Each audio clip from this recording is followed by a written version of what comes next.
Rod 351, Jello, Trophy Seeker, Wildcat Rigs. Lance, what's up, y'all?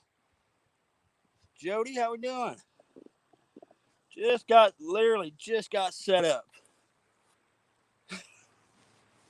You won my company, Jody. So, I'm out here on a wing dike that is the river is starting to drop.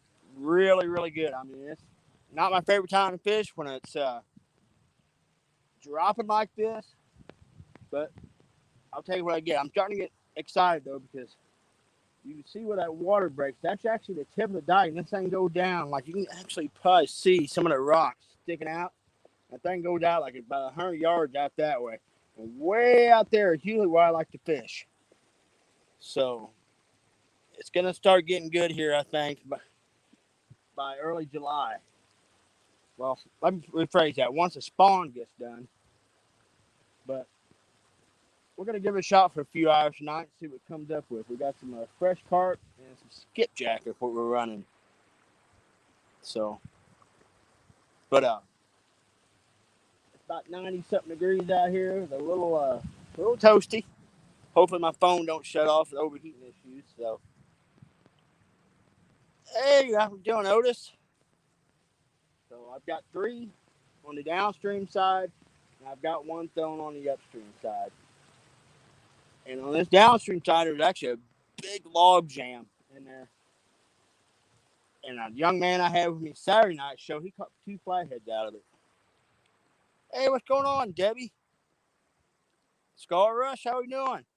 Yeah, guys, it's been a little bit since I've been live, like on my own on YouTube without doing the show or anything. So I figured come out and do a live stream y'all tonight.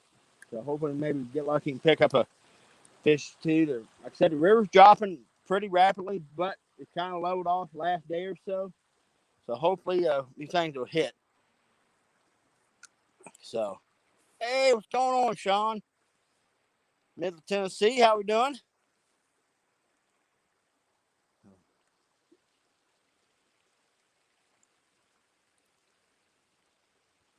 I'm hoping my upstream rod. Yeah, matter of fact, guys, got this to show you guys. That big old log just drifted in right here. Yep, got right on my line. Let me get that taken care of.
All right. Got that Christopher to take care of.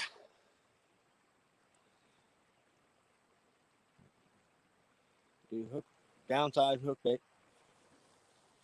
And I'll tell you what, about 8 out is about small as I like to run.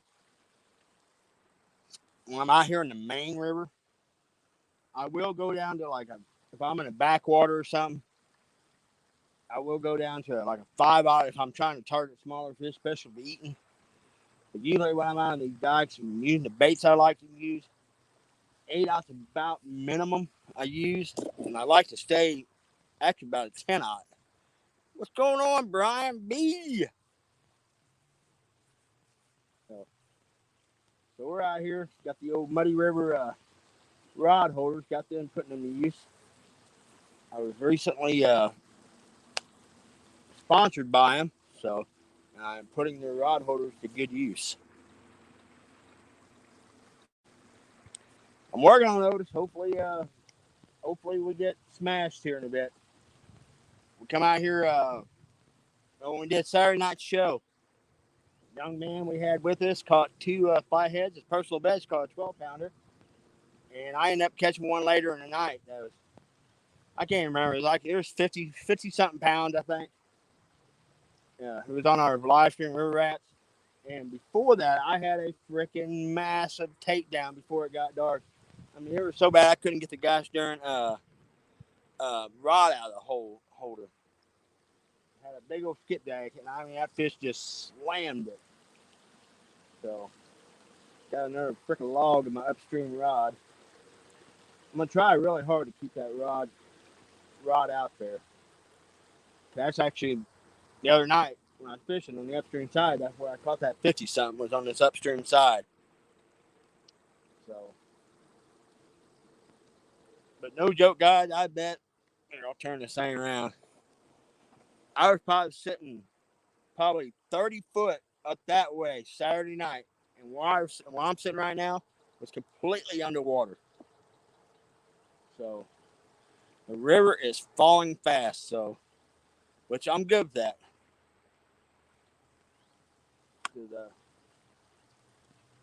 I need this thing to drop.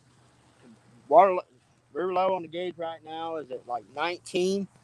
I need that sucker to get down around 11 or 12 on the gauge, and then it'll be primo.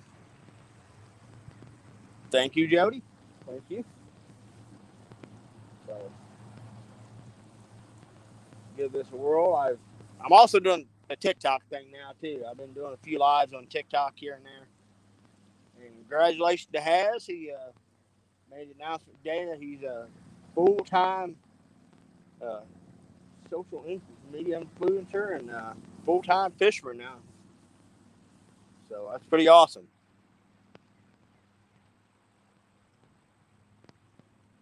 Where is the money button? Gosh, Jody, I don't know. I just figured it'd be, you know what? I'm not sure, Jody.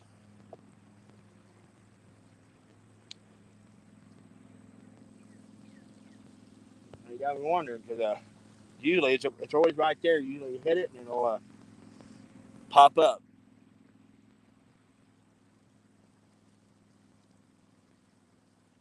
Yeah, like 90-something degrees, but got a decent little breeze rolling down the river. So,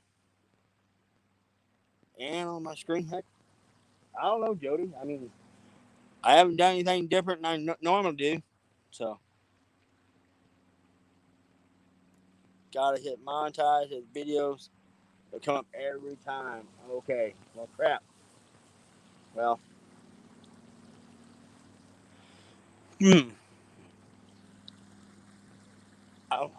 well, now that I'm live, I don't think there's probably a wet. I don't know if I can do that or not, Brian.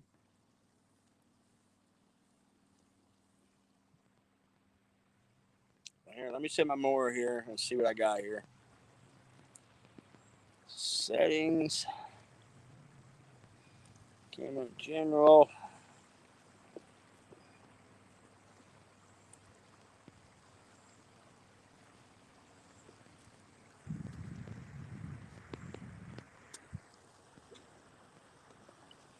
Okay. That's to me every time.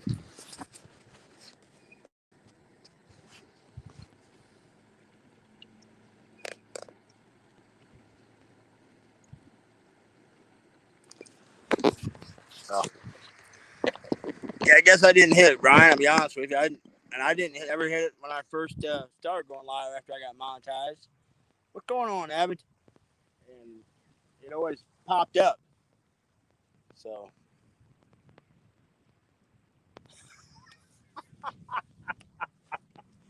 yeah, Brian. Well, honestly, now that I'm live, I'm not sure how unless I completely back out of it, it'd be the only way. Here, hang on a second, y'all. Let me check something here. You might lose me just for a second, so hang tight.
I don't know. Won't let me do it.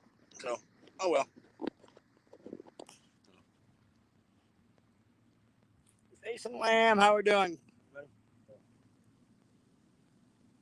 Man, I got all kind of freaking drift rolling to my upstream line up here.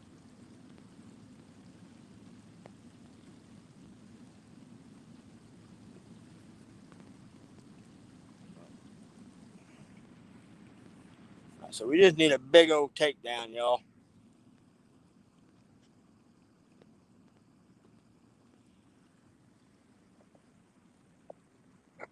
Hey, Dominic, how we doing, buddy?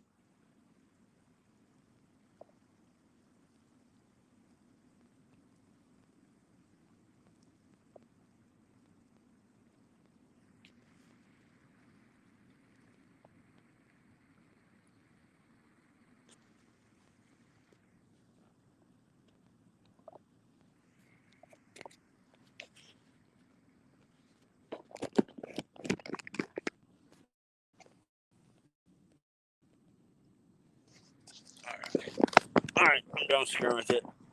What's going on, Chris?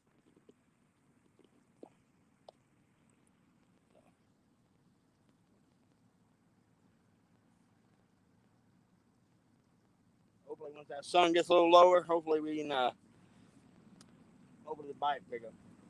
Jeremy, good. Just got out for a quick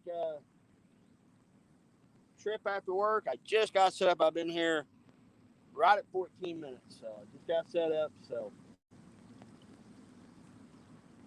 but we're gonna fish till about 9 or 10. We'll see what happens. We'll fish later, but I'm freaking getting up at 3:30 in the morning. Gets a little rough. Yeah, too much later than that. But we'll be back out Saturday night, fishing on the river rats, and they'll be on Richard Cluck's channel, Fishing and Freedom. We'll be on his channel this weekend. So we'll be live at 7 o'clock Saturday night.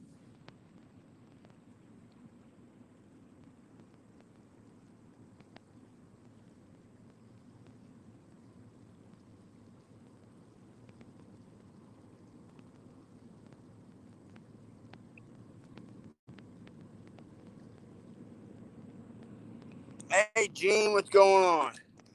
All right, guys, I got to back out of this. I'm not going to back out, but I got to do something with my settings here real quick.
All right, guys.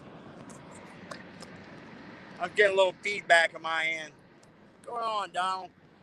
Don't fly. What's going on? I was getting some feedback on my end. I couldn't pop it through my phone, so.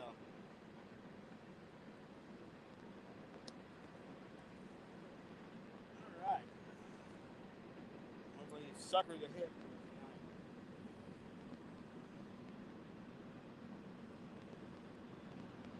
I was gonna head to another spot tonight. It's a little bit further drive. I didn't feel like driving, but I left to go another like Kaskasky River comes into the Mississippi. I was gonna give that a shot tonight.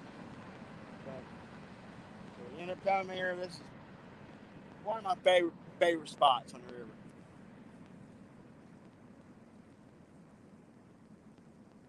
But by probably the 1st of July, this whole area, all the way down through there, can be completely out of the water. What's going on, Richard? So, yeah, this will be all the way out of the water by if we don't get any more rain up north. Yeah, all this down here will be, and that's actually the spot right where I'm sitting. It would literally probably be like 8 or 9 foot straight down. So a lot will change if the river continues what it's supposed to do. A lot is going to change here in the next couple of weeks.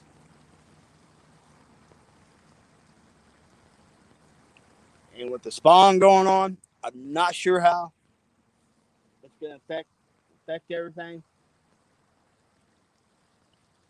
Because a couple of flatheads we did catch past Saturday, they were marked up, which is, I figured they weren't quite ready for the spawn, but evidently they were. And I had a couple of my buddies. They caught some big old male channel cat on the river. I mean, they were just all swelled up and bruised, banged up. So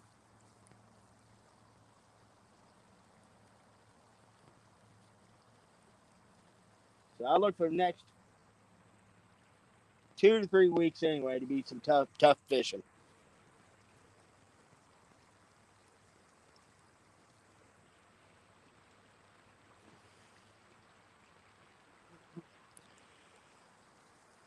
Wildcat, man, I've got 2 of them that we won. Me and my wife won a couples tournament. And I absolutely love those Uncle Lou's rods. I love them. The only 2 I got. And I've got my on the very end there. I got my Mad Cat's Orange Crush, and I'm thinking I'm gonna order another one. Order another one. My old ugly stick that's closest to me. That poor rod's probably 30+ years old, and she's starting to show it. She's starting to get a few brittle spots in her, and might be about time to retire. So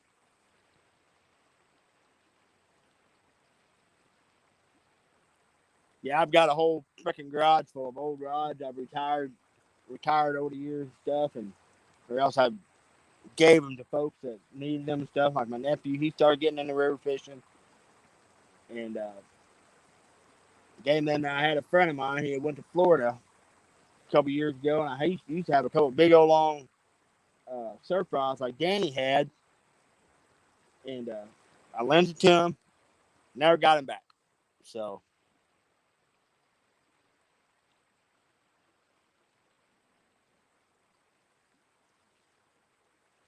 see, Jello, congrats on all the views.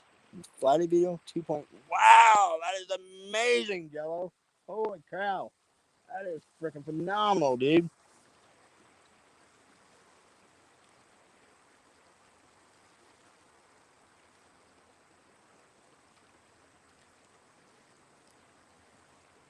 Well, we did have a little bit of cloud cover, and whew, sun's popped back out. It's getting warm again.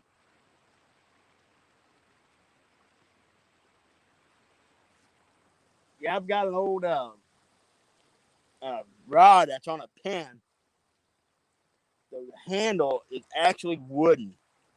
When I first got into river fishing, after I started graduating to bait casters, I had a big old I don't even know what series pin it was. Just a big old pin reel with that old thing. And the rod was altogether maybe 5, 6 foot long. And the handle was like 2 foot of the rod. It was all wooden. And I mean, it had the action of a freaking pool cue. I couldn't cast for snot with that thing. But it would winch anything into the river. I mean, you can winch anything, set up.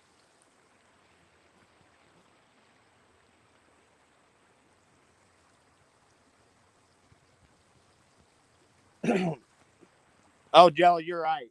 Anytime you make a really killer video like that, the video never does it justice. It really doesn't. I mean, yeah, you're catching some of the emotion, what's going on, but everything that's happening, it's almost impossible to catch. Got hung up today, man. Like I said, this Oakland stick, I've got another one about the same age, which I may, I don't know, I may not like completely retire them. I may keep the channel cat rods, but I don't know. I definitely need to get another heavy duty rod. I'm probably gonna, like I said, probably give me another Mad Cat, or I don't know. I might try one of those catch fever rods.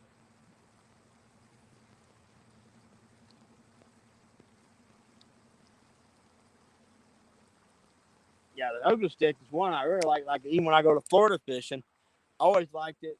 Like when I fished for whiting on the beach. Oh, it did great for that. And that pompano, because it was sensitive enough to pick up those real light biting fish.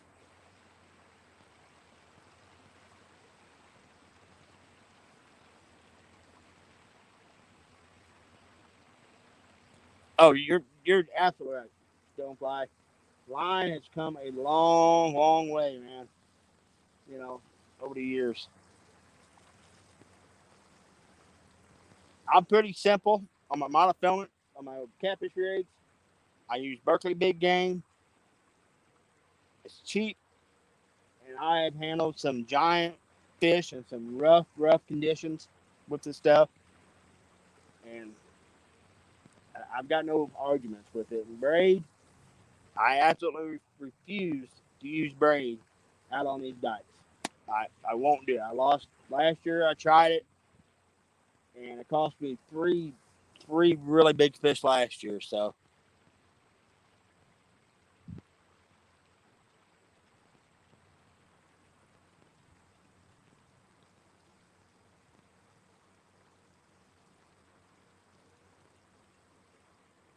I'm hoping once that sun sets a little lower, that bite pick. I'm seeing all kind of stuff out here, rolling a lot of carp and stuff with gar. I'm seeing a lot of gar over here to the left of me in the slack water. Hopefully they don't become an issue.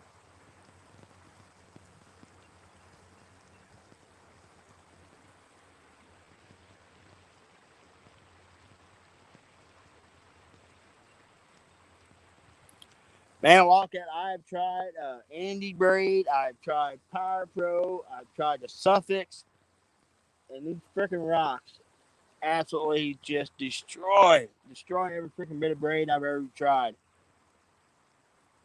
Don't get me wrong, I wish I could use braid before being out on, especially when I make these real long casts.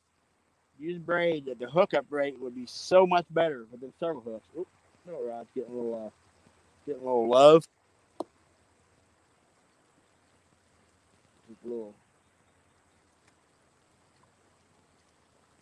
Hey, Greenwell, what's going on? All junk. Okay, maybe I'll have to try some. What you're recommending? Now, I saltwater fish, I love braid. Yeah, and I do use braid like when I'm bass fishing. Uh, I use that suffix when I'm on bass fishing and stuff. I do like it for that. And once again, braid, I wish I could use braid because it's thinner diameter. I could get longer cast and hook. The silver hooks would perform so much better on it.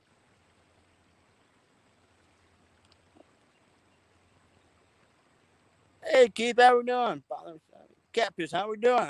Believe you're new. I got a horrible memory, y'all. Use hardcore braid. All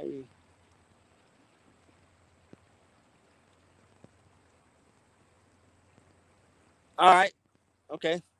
I'll give it a shot.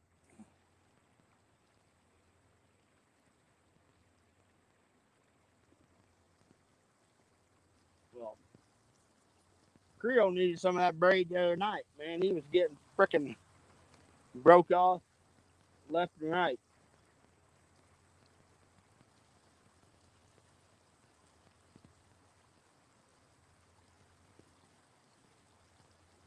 You know, when I go to Florida, one of the rods I run, shark fish, I run like 150-pound uh, Andy braid on it, and I can't even remember the uh, side wire we use, but I've had great luck with it. I mean, I've had it busted off a couple times. I've had really good luck with it. Now my buddy down there, oh my gosh, he's got 2-3 grand tied up in his saltwater reels and stuff. And I mean, they're like freaking winches. I mean, young fella I had out here with me Saturday night, he caught a 11-foot tiger shark off of it.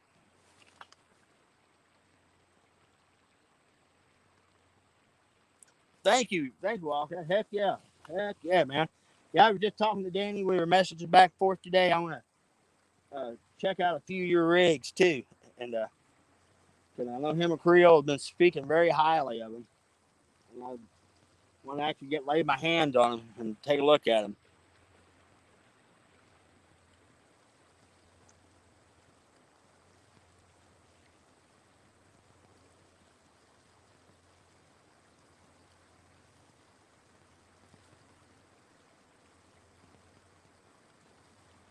Yeah, I gotta melt me some dang lead down before Saturday night. Getting low, getting low on my lead. Holy cow! I just had a buffalo come up to the left of me, and that thing looked like a freaking small pony beer keg.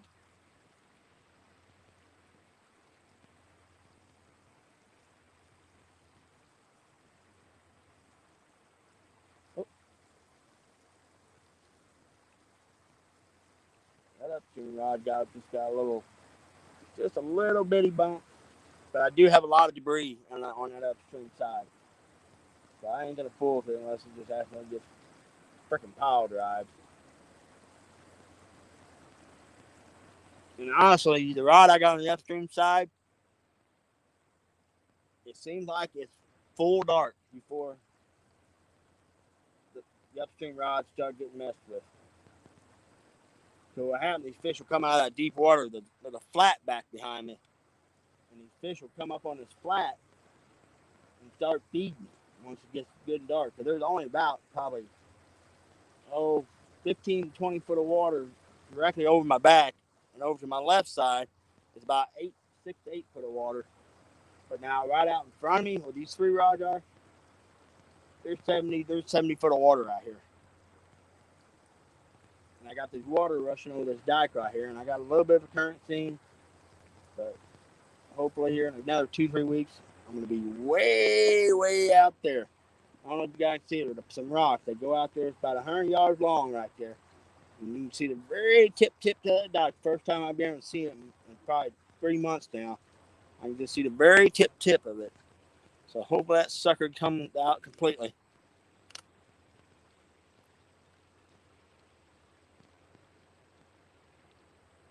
But yeah, the river starting to drop is actually getting I mean, it's still muddier and crap, but you got about 6-7 inches visibility right now.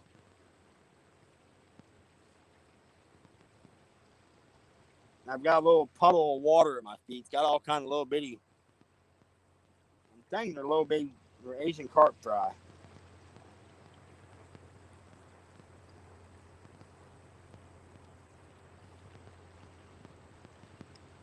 Greenwell, it is whenever you sometimes you catch right, you can catch some skipjack and occasionally moon eye. When I first got down here, I made there's a little ditch back up in the woods there. I made one throw net, ended up with 2 buffalo, 3 carp, and a Asian carp in the throw net. So then I got a couple of skipjack in the cooler. So I am good on bait.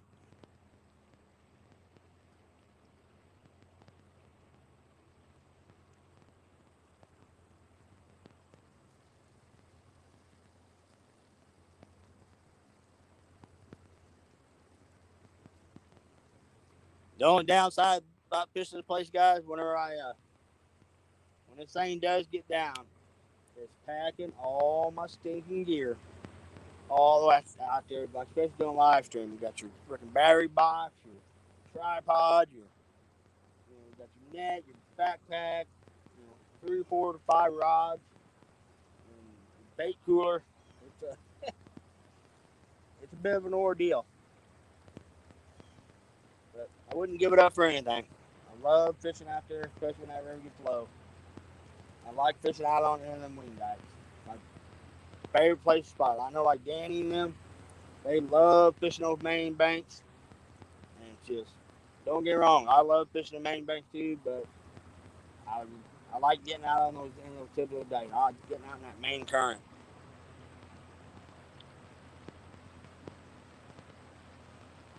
James Borden, they are Muddy River rod holders. I just got sponsored by him just a couple weeks ago, and these things, he's actually a Missouri boy too. He's out of St. Joe, and these things are all 100% American made, and these things will handle a freaking freight train. Like, you can go on TikTok on Muddy River Ride Holders and watch some of his videos. I mean, he hooks a truck to them, pulls them. I mean, just puts them all through kind of craziness. I hope so, Mike. Need that barge bite. But the only thing that's will hurt the barge bite on these downswing rods, I got this dike right here. Like I said, the elbows around and goes that way for about 100 yards. And when this river is low, there's literally right in that corner pocket, it's probably 15 foot straight down the water.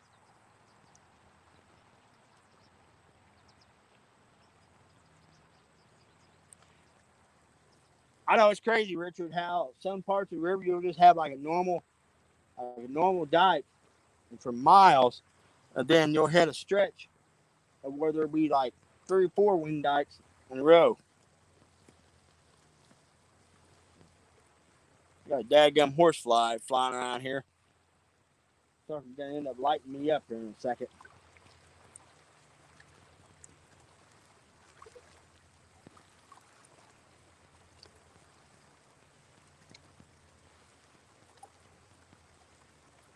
And the wife was supposed to come out here today with me, but she stuff come out, and she was actually a little bit nervous about me even coming out here today because I just got in. I had to go to a doctor, high blood pressure, and all that crap, and I had some other stuff come up at the doctor, so she was kind of nervous about me even coming out here. But I said, well, I'm not gonna sit at home, so. But God bless her. She worries to death about me.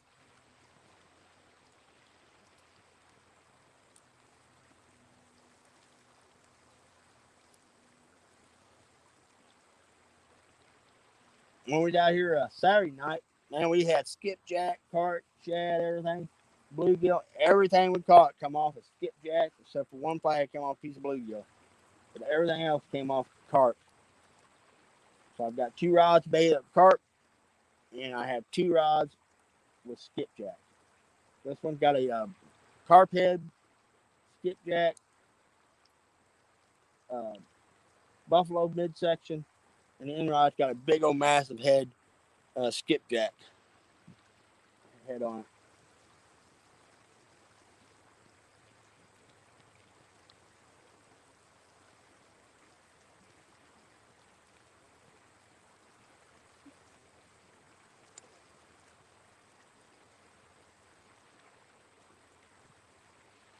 Now, there's a spot upriver I was going to actually try, but I'm running low on lead, and the problem is when I fish that spot, I tend to lose a lot of freaking hardware. So,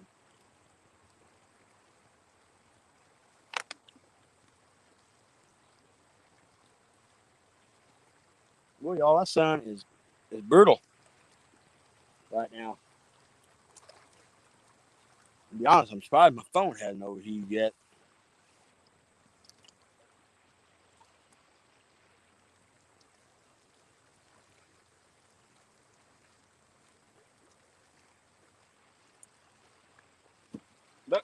I've got my water.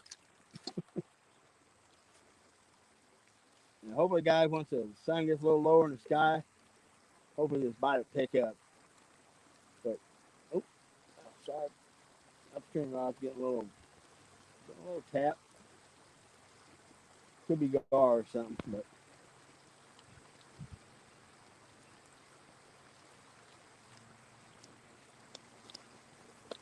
Tell you what, I'm gonna adjust this rod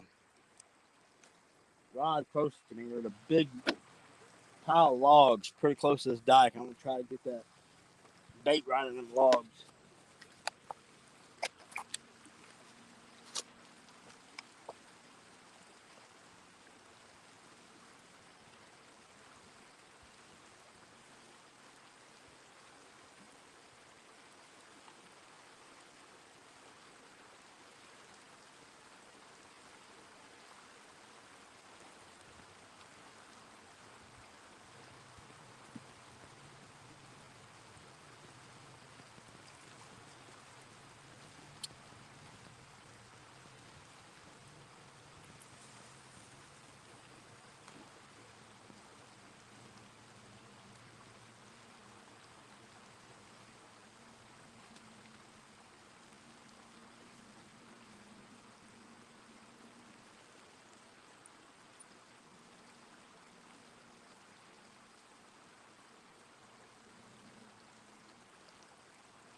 Pretty sure I got it right in the middle of that log jam.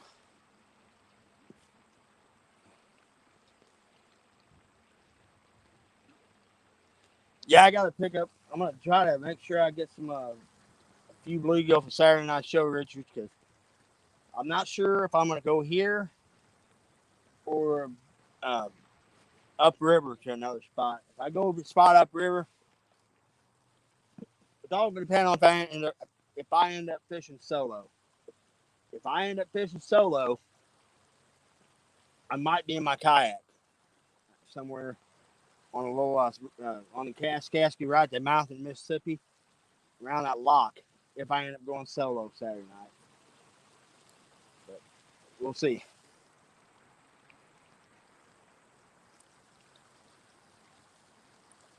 I've been wanting to do that. I've been wanting to get in there in my kayak and try suspend drifting.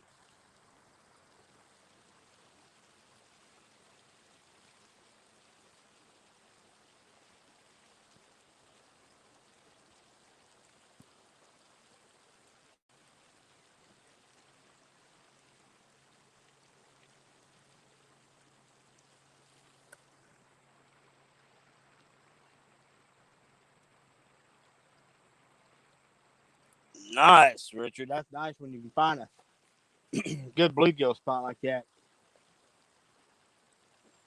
Bad thing that two of the ponds I got close to home. I mean, it sounds nuts, but most of the bluegill I catch in there are like almost okay. There's no such thing as too big of a bait, but these things are like big old freaking honking hand-sized bluegill. So I always gotta go to a lake, like the local lake, and then I can pick up some good bait size bluegill. I don't feel guilty about using them for catfish bait. Hey, what's going on? Team Snag with Danny. What's going on, brother? Yeah, Danny, this is the first night. I've been working late with people. I had a doctor's appointment today. So I got out of work a little early, went to my doctor's appointment, and I was like, you know what? I'm heading to the river. So, and you wouldn't believe how much this stinking river has dropped already.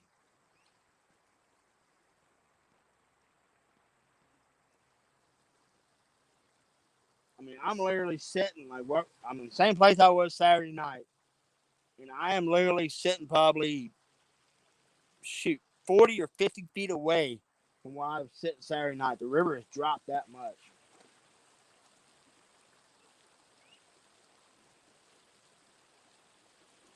Yeah, Danny, I was telling them guys, you can almost this wing right here. You're starting to see rocks pop out of the water, and you can actually see the very tip of the dike way down there. So she's starting to drop.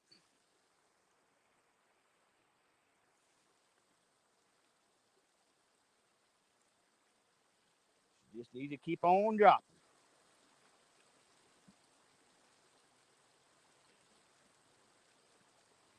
But I am curious, like me and like Danny and all of us, we were discussing it on the show one night.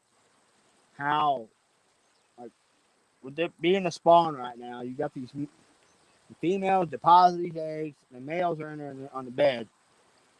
What happens? You know, I mean, the river drops down and gets those spawn. I mean, they're just gonna have to abort the nest, and so it definitely got to affect the spawn for the year. Whenever you get a river dropping real fast, if you get these fish that'll get high up in this water column nesting, or in these mud banks, and that river drops and exposes. I mean, of course, the fish are gonna lead the eggs.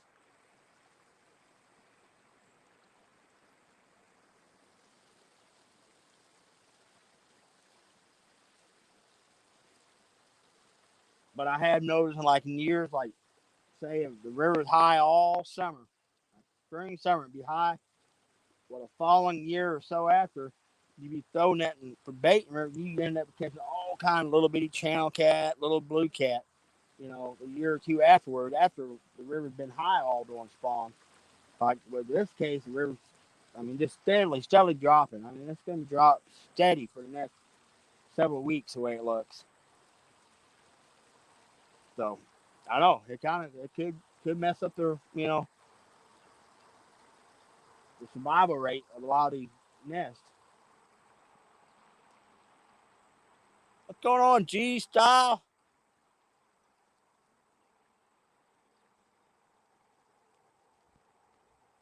I'm in the all right. I'm actually kind of both because they do spawn along these rocks, especially at the flathead.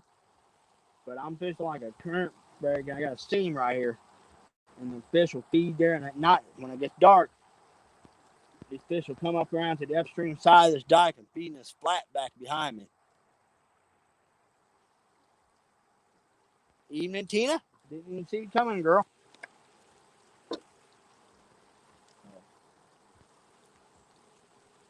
Right, so far we've had just a couple. We've been here 46 minutes. We've had just a couple little bumps. Is all we've had so far.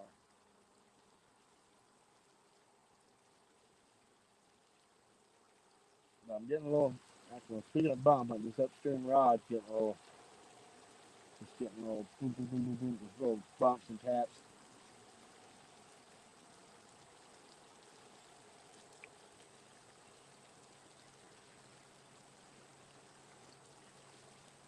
Yeah, y'all, summer is definitely officially arrived.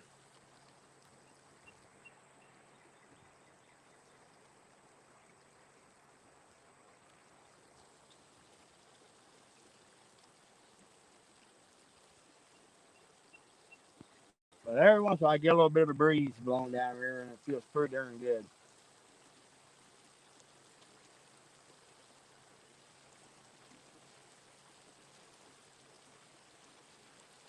That's the only good thing when the river is high in the summertime. You can usually find a spot back up in the main bank to get out of the shade, get in the shade.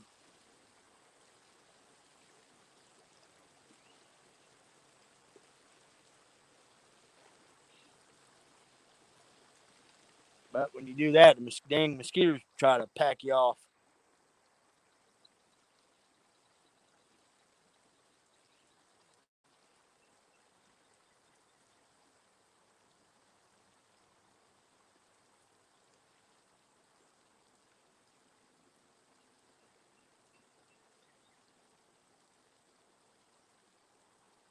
Went live on TikTok a couple weeks ago. I had my youngest daughter out here with me, and we were fishing just slightly upriver, and I had her baited up with some crawlers, and she was spanking the drum and the carp and or non-target species, but she was having a blast catching it, you know.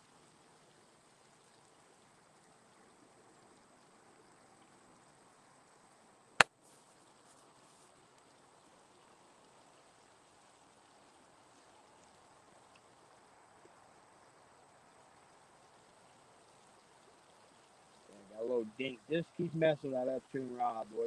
Every once in a while, he'll come up there and boop, boop, boop, boop.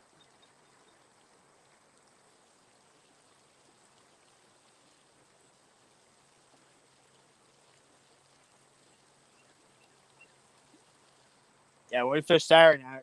I mean, soon as we got here, boom, got one flathead. Then we sat here, and then we sat here. I mean, it was late. It was like midnight or something like that. And we caught a flathead, and I think it was getting almost like 12:30, 1 o'clock in the morning before we finally ended up catching a decent blue.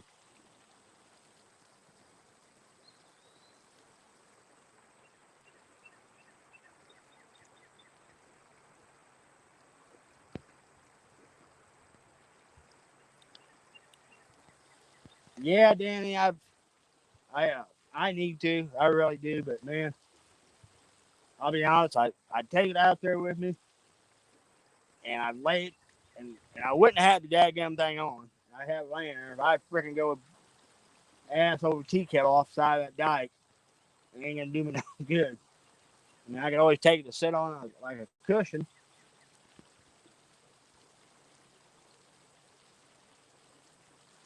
And the certainty and these wing dikes we have up on this stretch of the river. Bad thing about them, like some of these wing dikes you get on, you'll have that real nice gradual tip where you can get out on there. But these up here is like literally straight up and freaking down. I mean, it's straight up and down. Oh, geez, dog. Turtle's amazing. Either in a gumbo or fried. Oh, love me some turtle. I'll be honest, it's been a while since I messed with it because I got a creek I fish several miles from here. It's full of big old soft shells. And every time I'm catfishing, I mean, it's without fail. I end up catching a couple of them big old giant soft shells. And every once in a while, I will keep one and peel them out. And I usually fry it. But yeah, you make a gumbo or something out of it. Oh, it's good. But with that being said, skinning the turtle and preparing turtle is a lot of work. You got to get that yellow fat off there and just skin. You got to have a good sharp knife. And it's kind of hard to work around the bones and everything.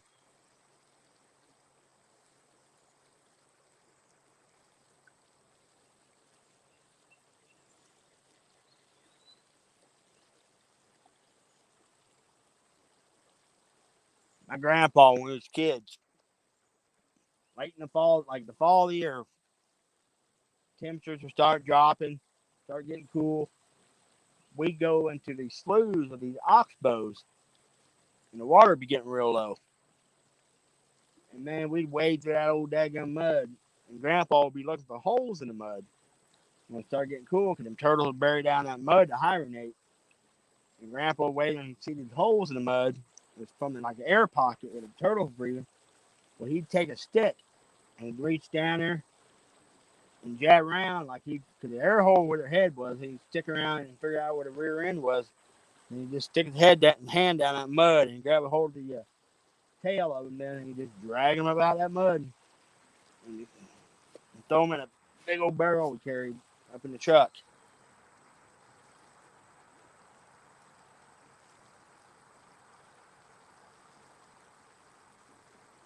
Yeah, Richard, you're absolutely right. It's a lot of damn gun work just for no more than what meat you get.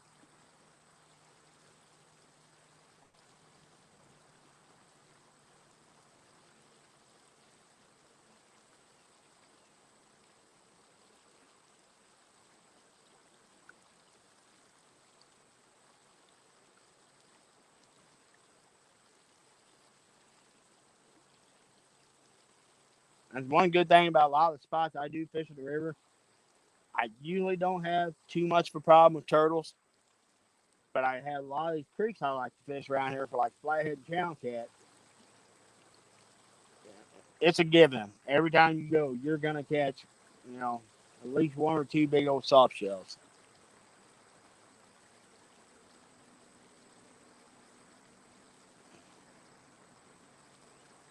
Woo, yeah. Heck yeah, frog season. Right around the corner. I got a couple spots I gotta go hit up. Actually, one of the canals I get my bait out is full of big old bullfrogs.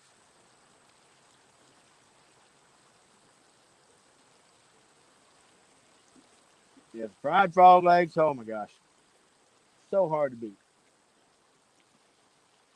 Pile them, pile of fried catfish, crawfish tails, some gumbo. Woo, meal fit for a king. How we doing, Cody?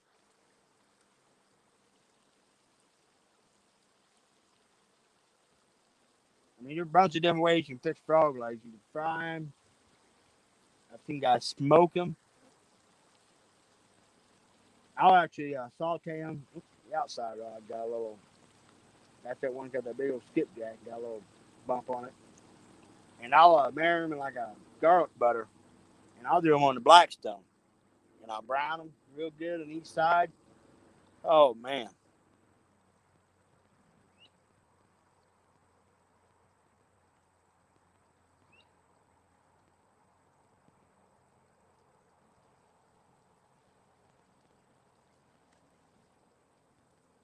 Well, something way out there busting bait fish out there. Probably white bass.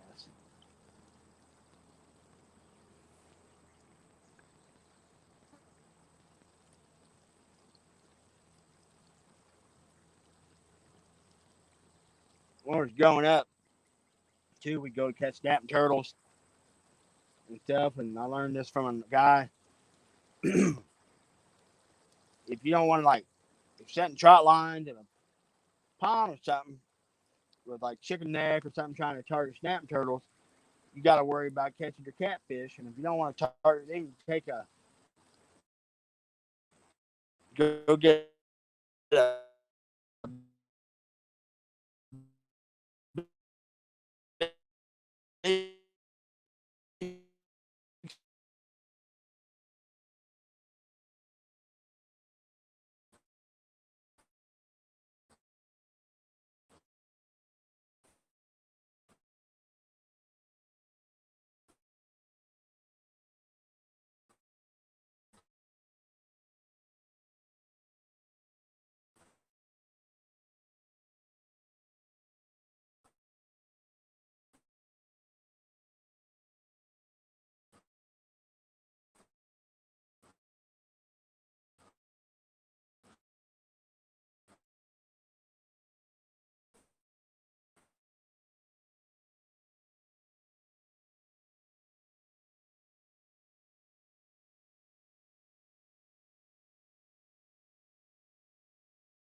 Took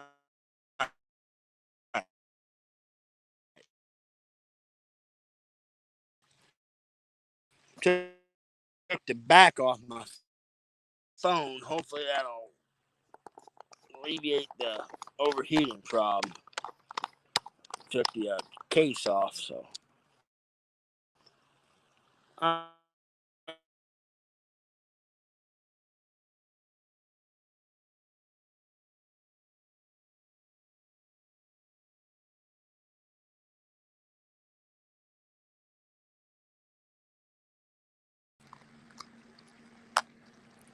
right, there he is. We got ice out of my cooler, and I put it on the back of my phone for a bit. Hopefully, I may have to keep doing that. Hopefully, once the sun's not going to be up too much longer. Well, Team Dagger, thanks for coming in. I'm going to start it one more time. All right, you take a soup can, cut both ends out, every 1/4 inch, drill holes. Then you take 5 hooks. You get the trout line hook, stainless steel ones, and you wire them all around around that can, all the way around it. Then in the middle of the can, drill 2 more holes, tie your trout line. It'll take you like a chicken neck or something, stick in that can, and you toss it out there. But a catfish can't get at it because they can't get in that can. But a turtle can get his head in there when he goes to pull out, and hooks will catch around that turtle's neck. So you're going to face the bend of the hook in towards the inside of the can.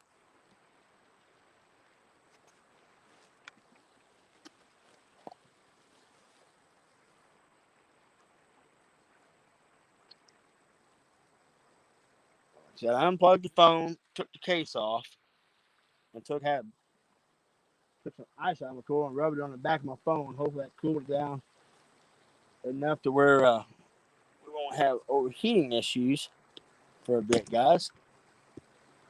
So,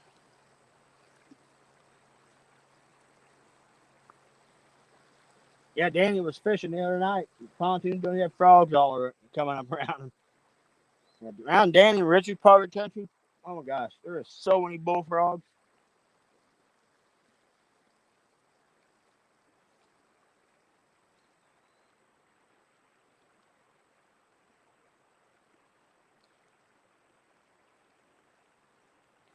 No, I've never used the big cat feed rods. No, but I've heard a lot of good things about them. You know, so I mean, you probably couldn't go wrong with them.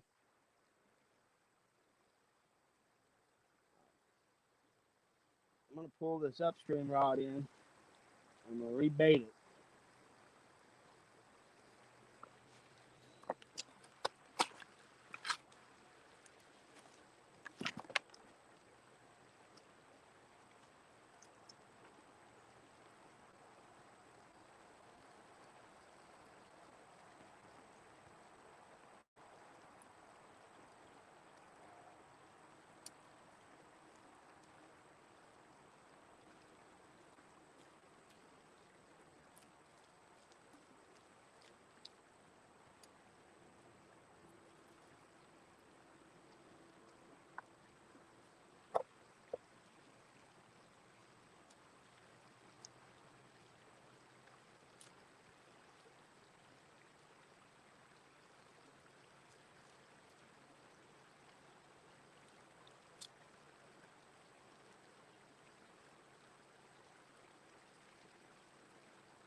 Boy, how I got that rig back, I'll never know.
little action on this rod right here close to me. Just got bumped, bent down a little bit, got some slack in it.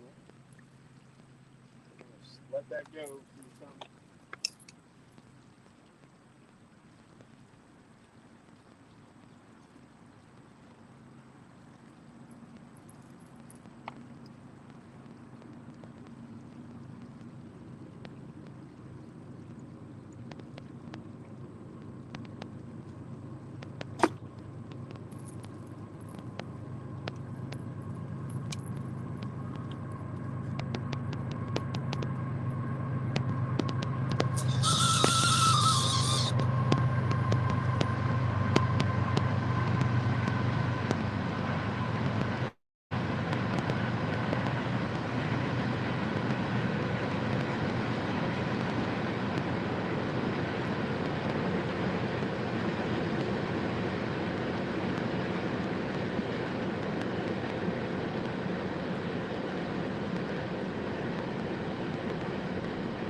Hey, what's going on, Has?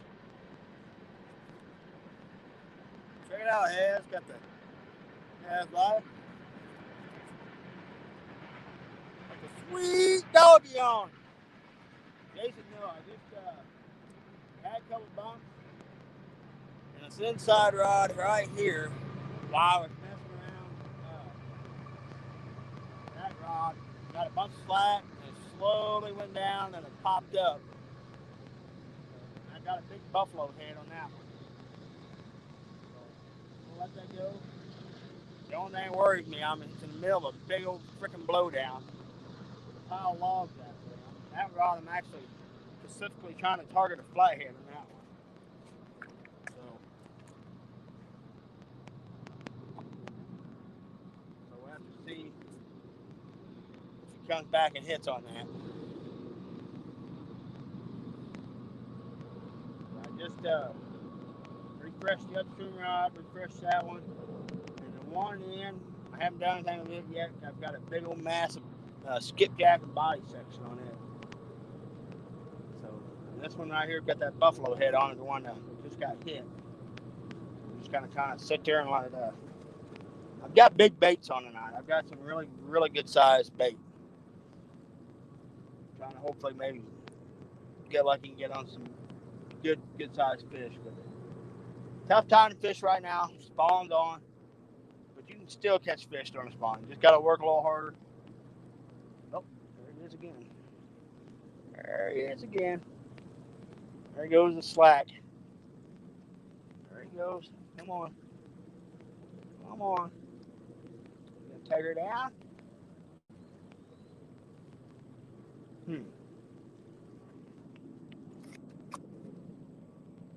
Got me worried, folks. Kind of act like a guard.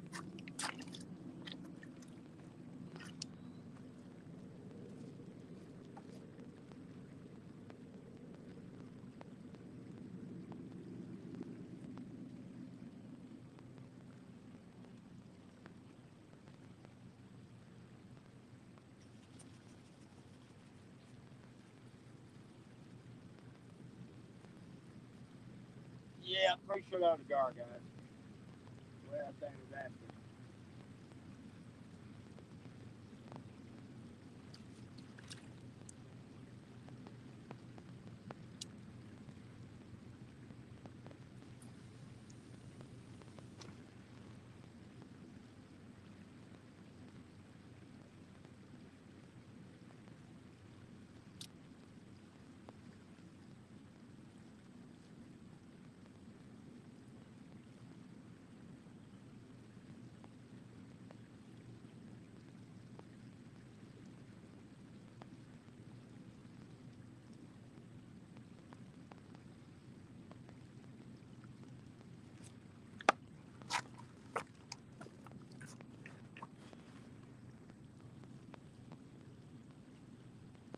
Yeah, pretty sure that was a guard. Man, he was sitting there, got that flag, boy. He started getting those little pat, pat, pat, pat.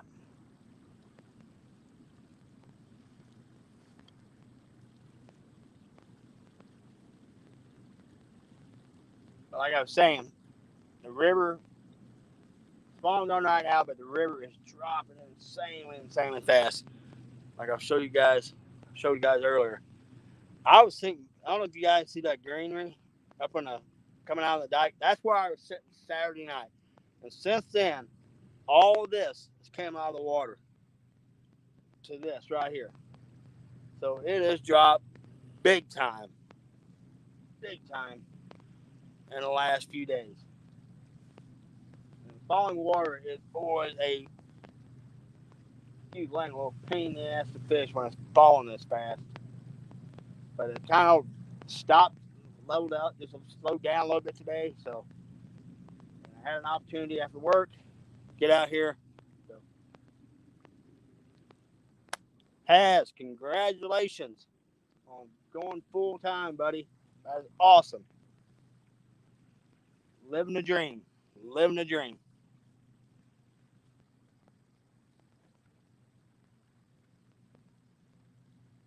Yeah, that sun's starting to get a little low in the sky. It's starting to feel a lot better out here.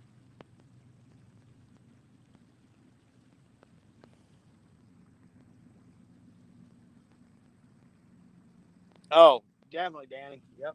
Need another. Let's say, I'm trying to think. I think it's at 19 or 18 right now. And it's looking by around first week of July. It's going to be down around 12.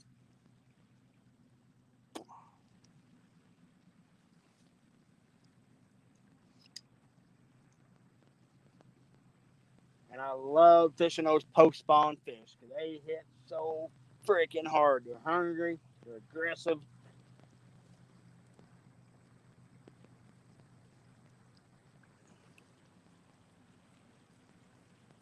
You're absolutely freaking killing it on TikTok.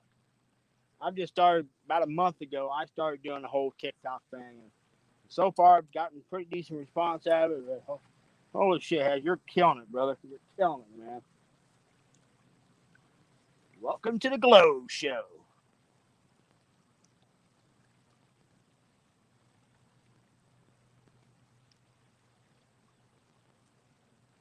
And man, that spot you've been fishing lately, holy crap. You've been on fire right there. Just just tearing them up.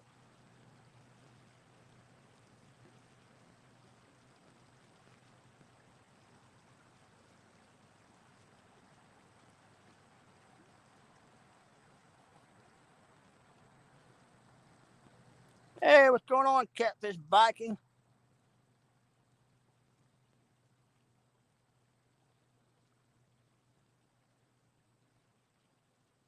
Hey, we got a little while yet before we have to break the light. It probably won't get dark around here until it'll be close to 9 before it starts getting dark. And I'm not gonna fish too late tonight. Like I said, I've got to work tomorrow.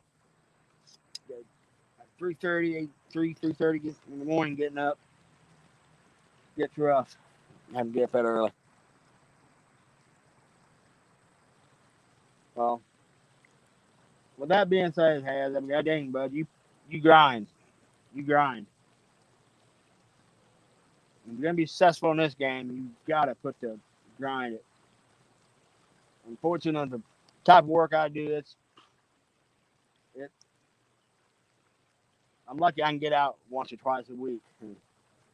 But I'm hoping down the road that'll change a bit, and I can really start putting some effort in this. I mean, you're gonna only get what you put into it, you know.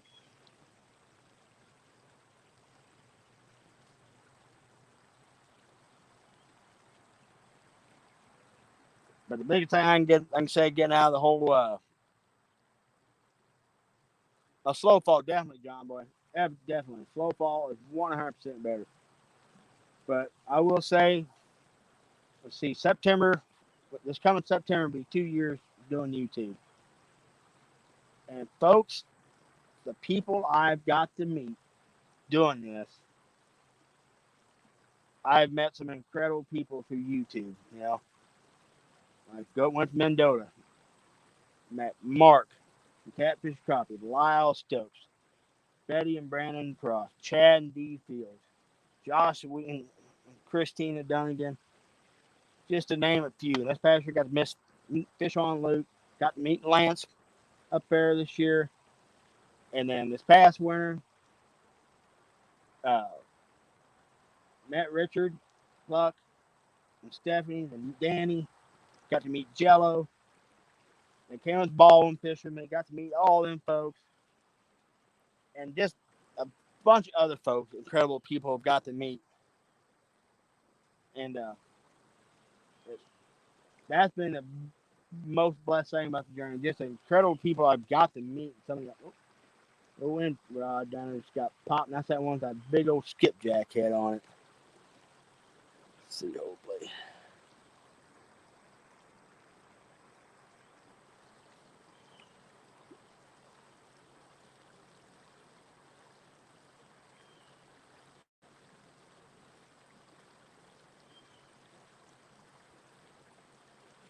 And just meeting, even just through the chat stuff, getting a message back and forth, you know.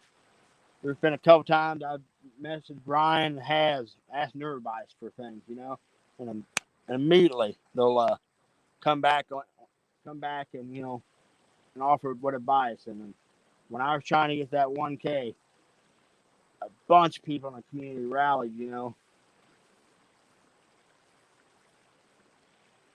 Speaking of, Danny Stone is knocking on that door. He is getting close. Danny Stone is getting really close. And then Rod's getting bumped. Come on, smash it. I've got a skipjack head on there. I mean, the body's about like that. It's a big old. What's going on, Roger? Yeah, I've got a big old donkey bait on that end rod.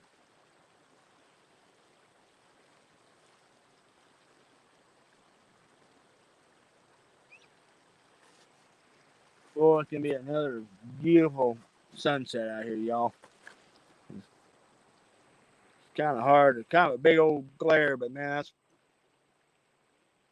upriver from me.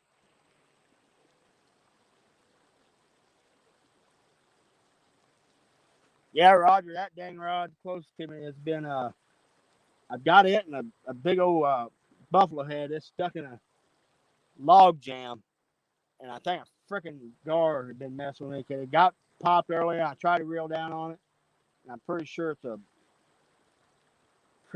gar.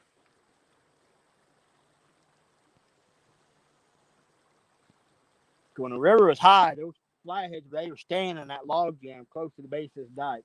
I mean, it was a given. Every time I came in here, I dropped a bait in there. Boom, I was gonna catch one or two flatheads every time. But I'll sure now the river's dropping if they're gonna stay there or not. Oh, yep, there it goes again. Come on, come on. There we go. Now she's got.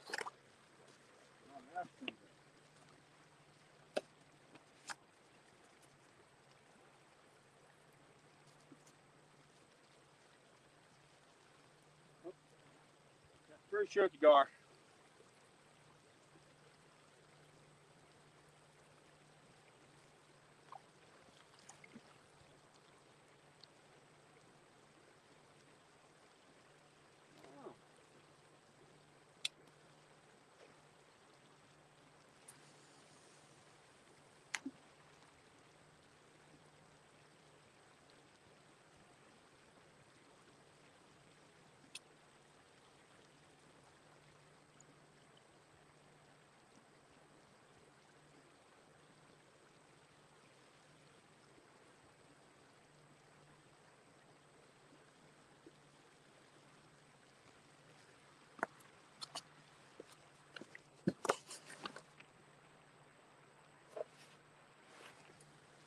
I'll tell you what.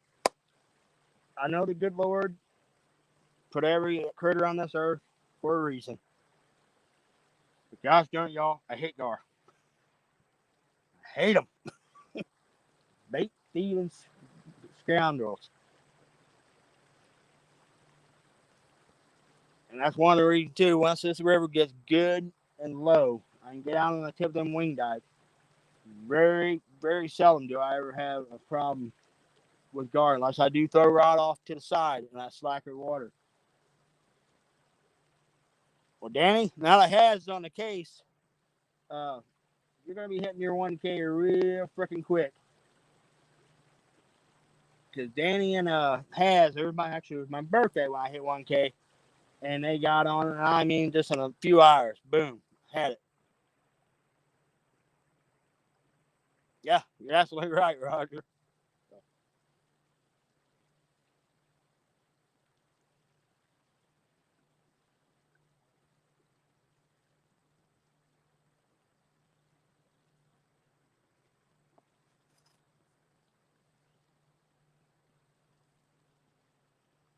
I'll tell you what, y'all. The National Weather graph I watch, NOAA, is saying the river's falling, but I've got drift, a little bit of drift coming down the river. So I don't know if maybe there's a rainstorm upriver day somewhere. Viking, buddy, it's gonna happen.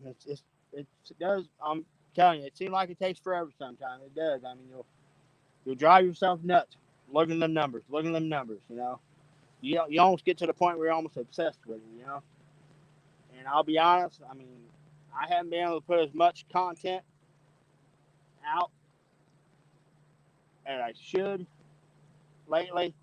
And I'll be honest, I've like come to like a screaming halt in the last few weeks, couple of weeks. But that's my fault, because I haven't been putting the time in, putting the content out. But I'm gonna try real hard to get back out there and start getting more fresh content out there.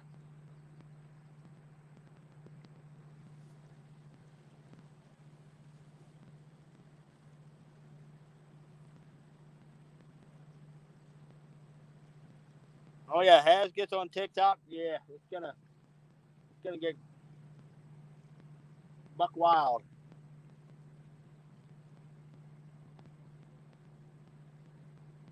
Come on, y'all. We need a big takedown.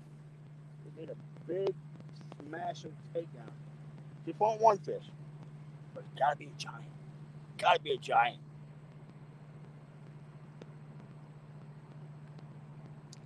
Roger, that's exactly. I mean, that's the whole thing. You can't take it too seriously, especially when you're trying to grow. Just that's the biggest thing. Folks getting YouTube, have fun with it. Just have fun with it. Like I was saying, I've got to meet some freaking awesome people, and I got a bunch of people I want to get together. Like Roger, I want to get together with Roger, Has, Ryan B, and do some fishing with them guys. I mean, you know.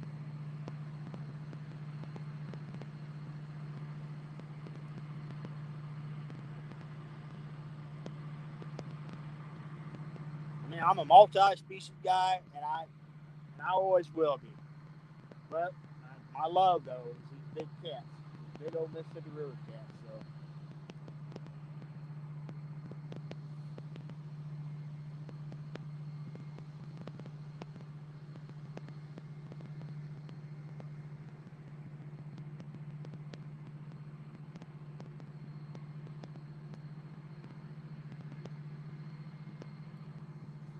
Rod, you let me know when. You let me know when, and I will be all over it, brother.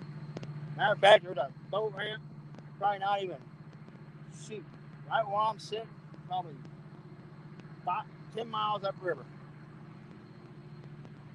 And I know I have half a dozen boat ramps, close proximity.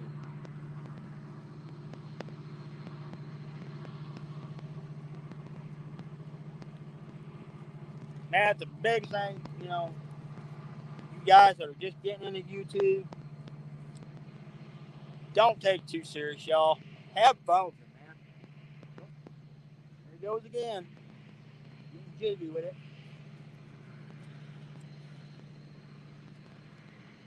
Come on.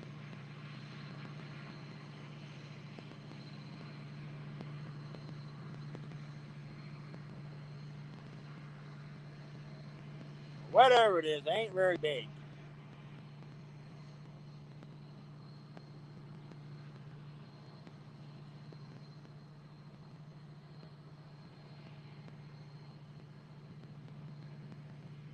Roger, if you ever decide to make that trip, man, wait till late August on. This river gets low. Oh yeah, you get some giants, man.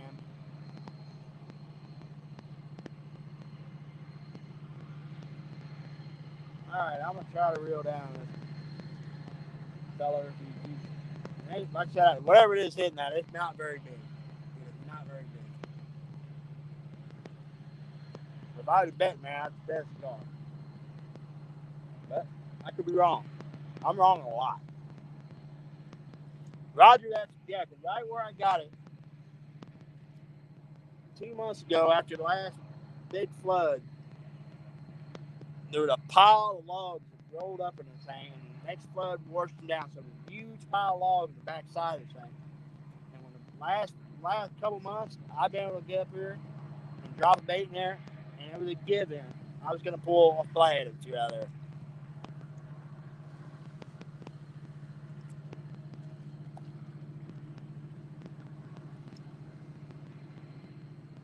Oh, and right after an end, getting freaking popped too. So something's been bumping on it for a bit. All right.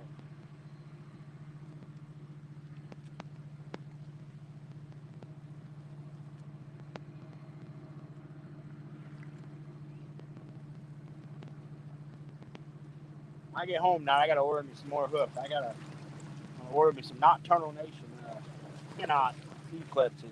Right.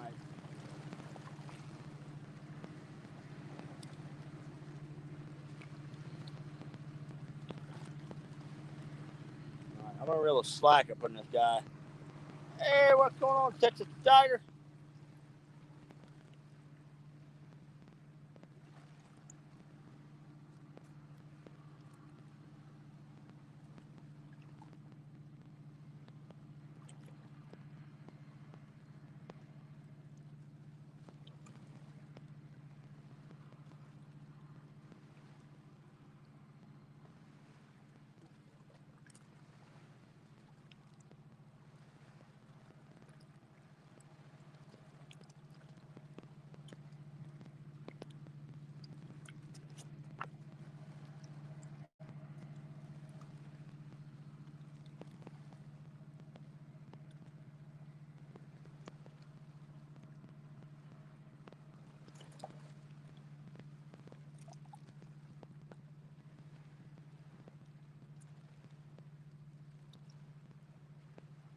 Heck yeah, Roger.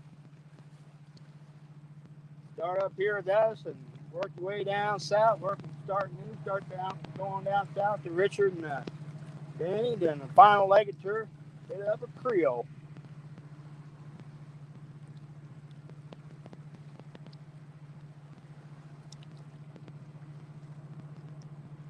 Yeah, Jeremy actually told me he might be doing a job November in Mammoth Springs, Arkansas, which is not too terribly far from me. And if he does that, I'm making a road trip to meet the man.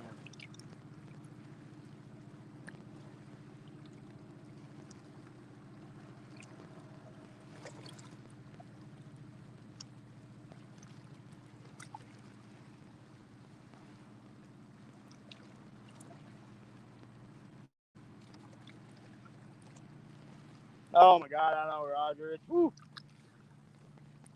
For a while there, I was burning over. Oh, there he is. He's back again.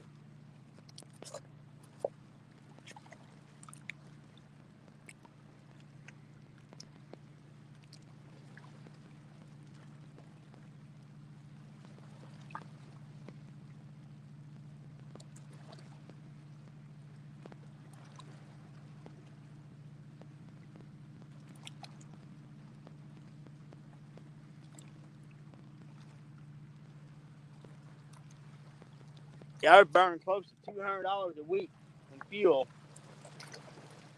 I was working about an hour and 45 minutes one way from the house on a project.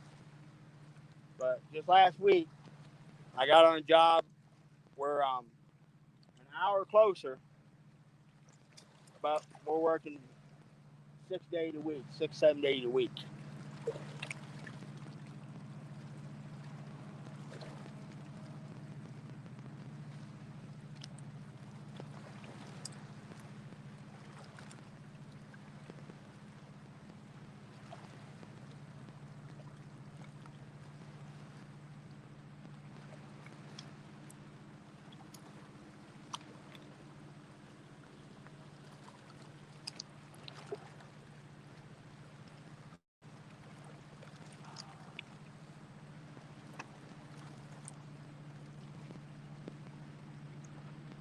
Need help with my rear brakes. What we got going on, Avid?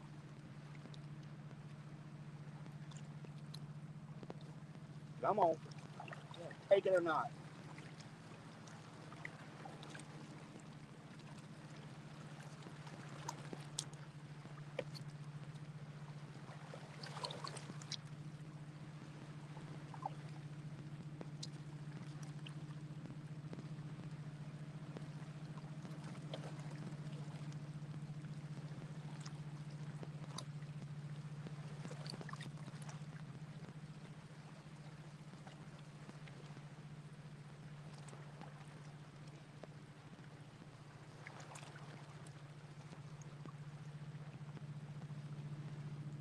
I'm about positive that's a freaking jar.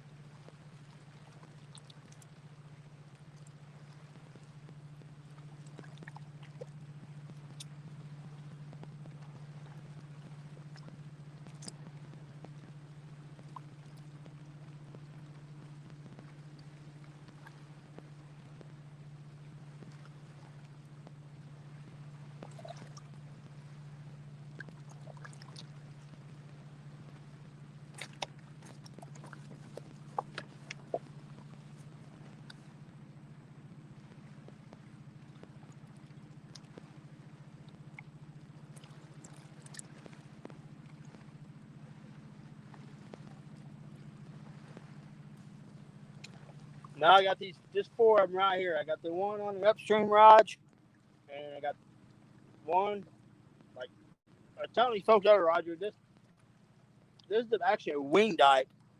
The tip is out, the actual berries out. It goes out about another about 60 yards.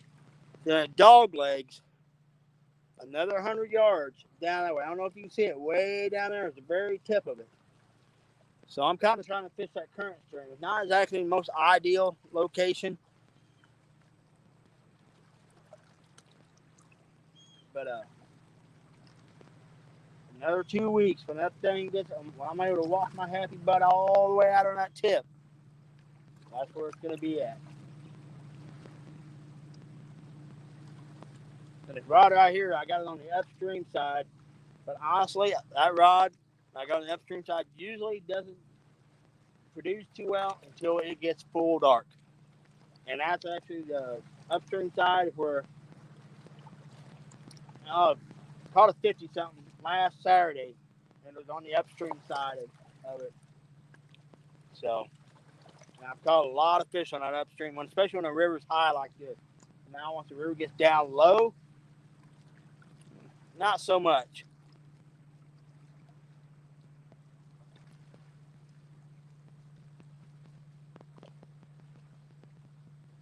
What happens? One thing too, buddy, I can tell you, if you're having problems, YouTube. You can find anything on YouTube.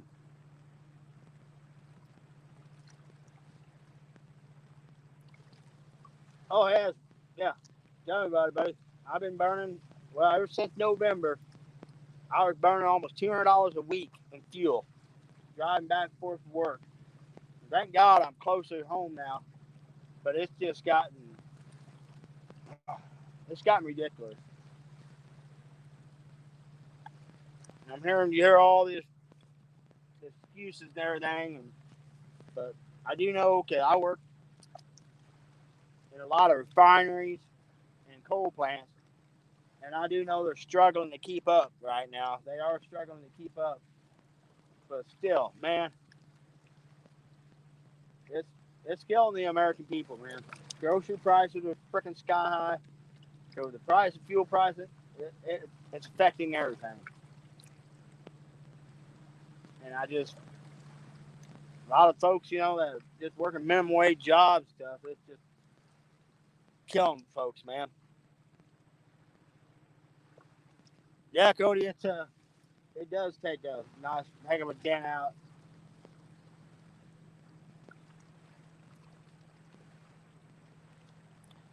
Danny, 23rd sounds good, buddy. By then, if the river, according to the gauge, if it continues to do what it's doing now, and we don't get any rain, it's gonna be low. Them wing dikes will be way out of the water by then.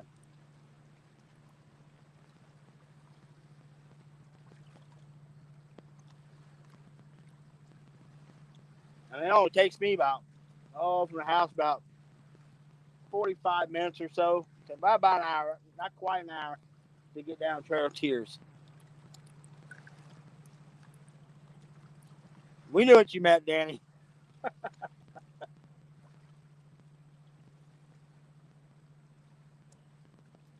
Yeah, we'll have rods stretched all over that dang wing dike out there.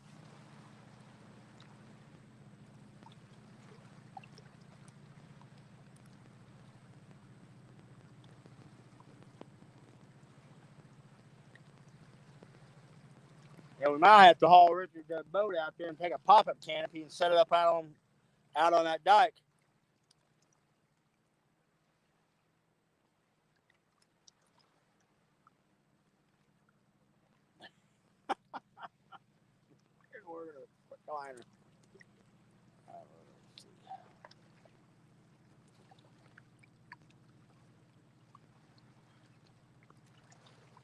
Wow, 50-gallon tank. Holy crap.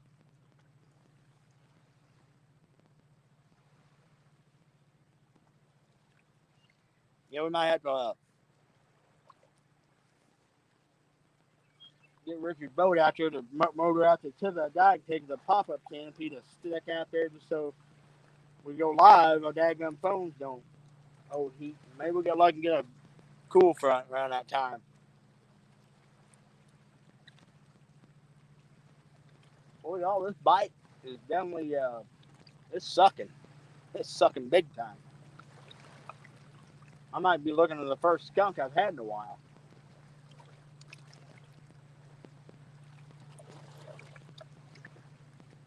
But it can change just like that.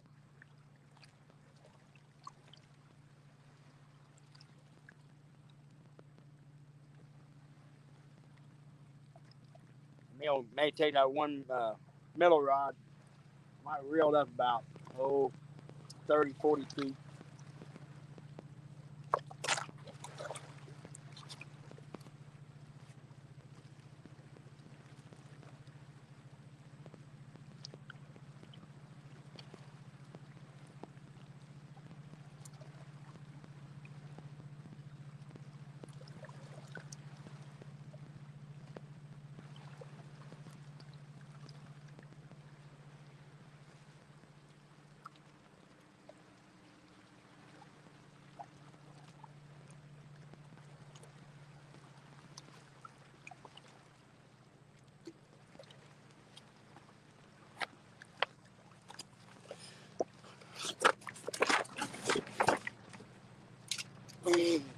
Oh, bit it.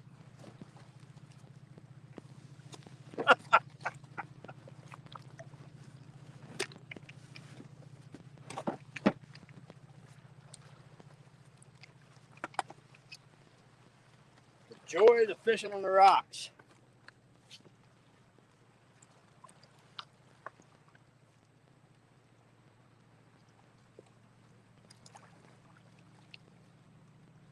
Down. Oh, look at that, y'all. Pretty sunset.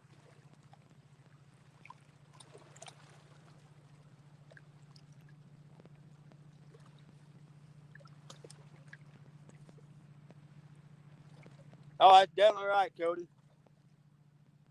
Yep. And I'll be honest, that's how it's been our last few shows. Like, we'll be fishing, not much going on. All of a sudden, boom, somebody ended up nailing a giant.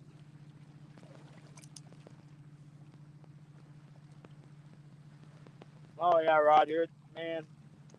That's one thing I love about fishing this river. You see some of the most beautiful sunrises and sunsets. Oh, and Rod's getting a little. It's been getting hit for a while, but like I said, I've got a skip jagged head piece like that on there. Yeah, you see some incredible stuff out of this river, man.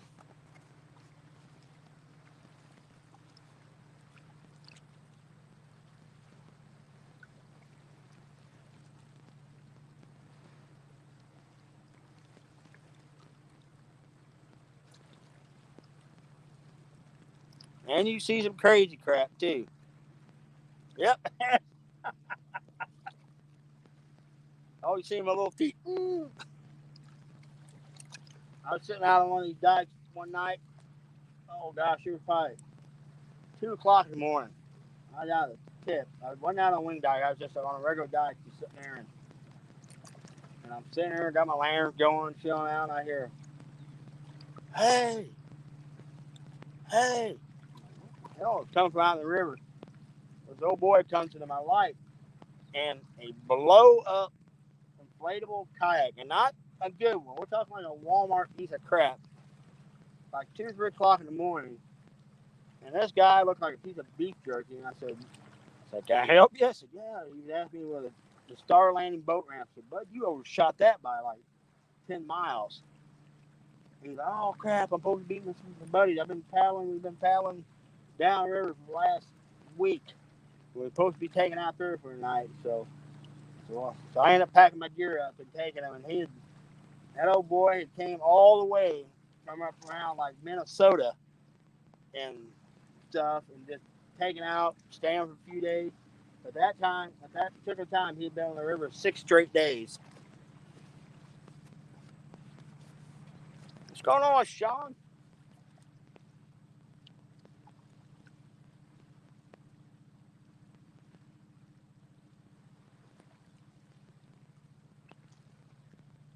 Come on. Starting to pull that end rod a little more, but it's a pretty healthy piece of bait on there.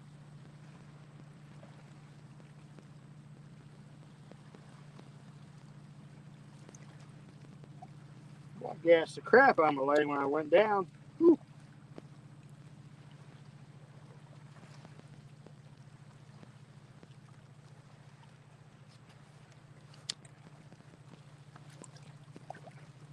Now it feels pretty awesome out here, y'all. The sun's set.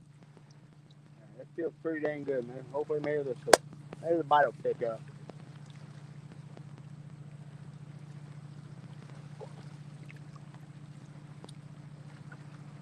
No, Raj, I don't have a stinger hook on it. I was gonna do that, and I ended up just running a big old 10-aught circle. You know that skipjack. I actually I've got some stinger rigs in my bag. I probably should have put one on, but now once the spawn gets over, and I start using like some just massively stupid big baits, yeah, I will definitely have a stinger rig on every time.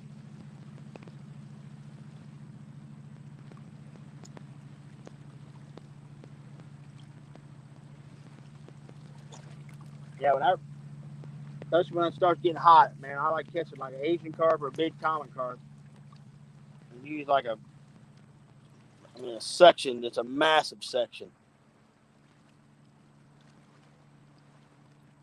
All right, then, 23rd, we'll make it happen.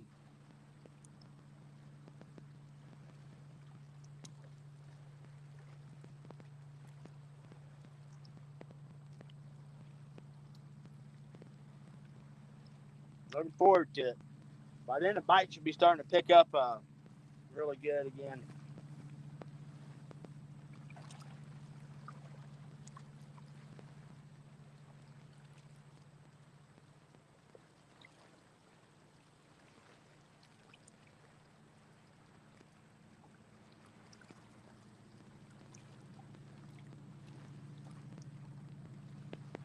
I'm going to take that middle rod.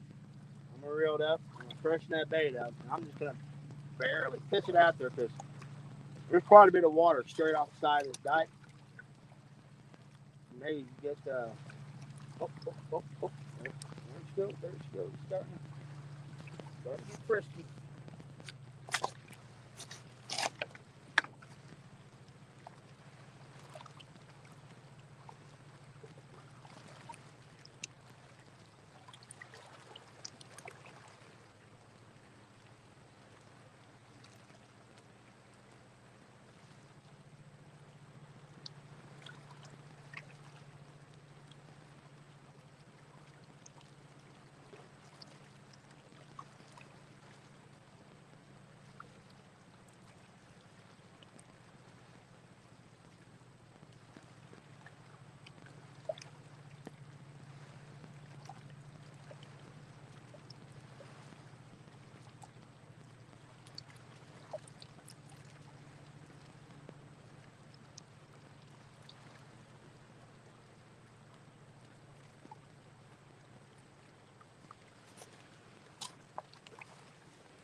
Oh, there she goes. See, I walk right in there. She's starting to flex up on me.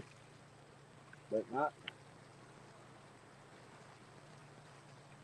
enough where I feel comfortable reeling down on yet.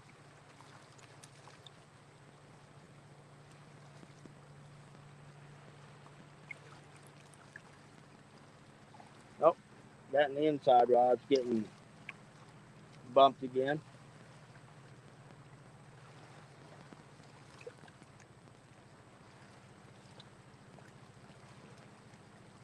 If he keeps hitting like that, I may have to pick it up and try to reel down on him. He keeps kind of like, so he's not really hammering. He's kind of almost like flatheady in nature. Heck yeah, Jello, that'd be awesome, brother. If you come down.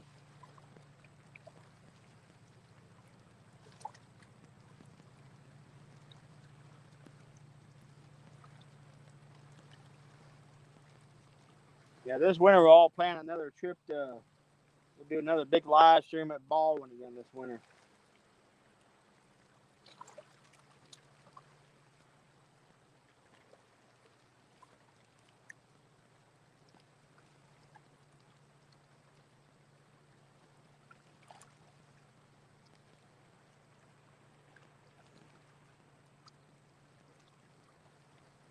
All right. So I'm gonna let that fish keep working on that end rod. I'm gonna reel the second rod in. And I'm just gonna pitch it out, not even 20 foot off off the edge of this dike, straight down. Maybe see if some of these spawning fish in these rocks, maybe we get them to drop one on his face, you know.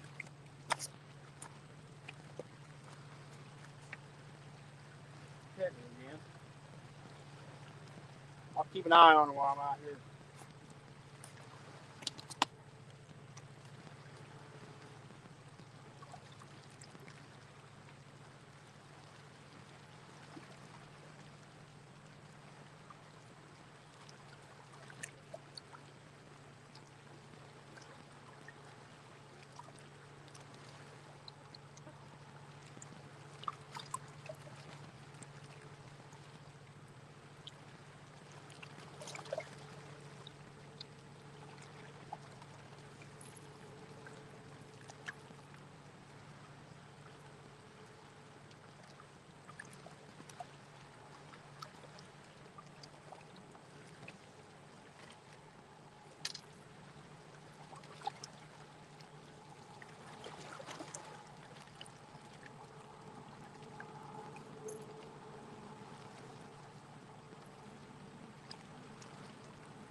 Well, he keeps bumping that end rod, but he's not, you know.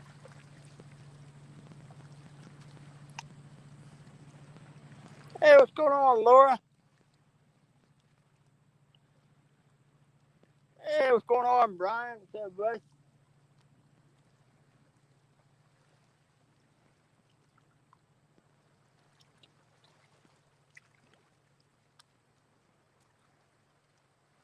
Yeah, I'm not sure what to think about that rod in the end. Like I said, it starts flexing up a little bit. It'll come up. said, I've got a big bait on there. I only bought a couple skipjacks with me too. And that one's one of my jumbo skipjack, and the one I've got in my other one I got in the cooler is a lot smaller. Keep doing that, man. End up switching down to downsizing a little bit on the bait.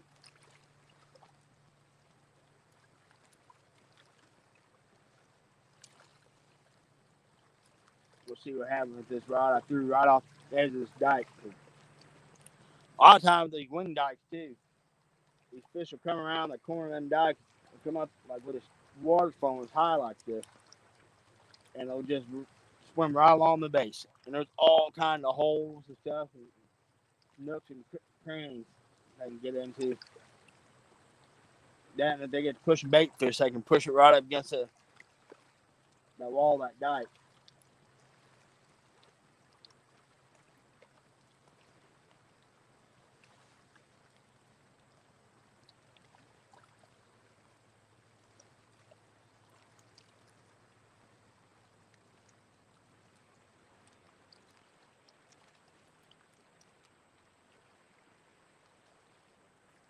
Those are nice campsites down there, Danny, along that river.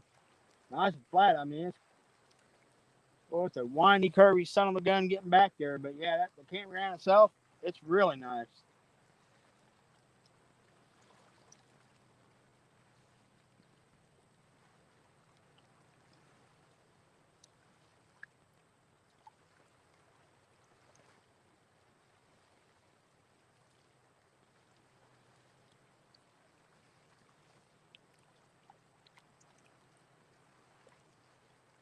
Oh.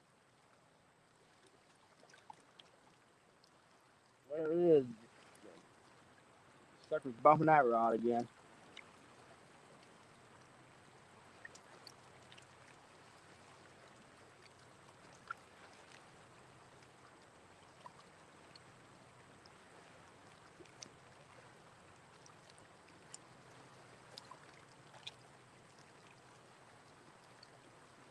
Just hit it a few times, let her go. Hey, Tanya, how we doing? Hey, Matt, what's going on, buddy?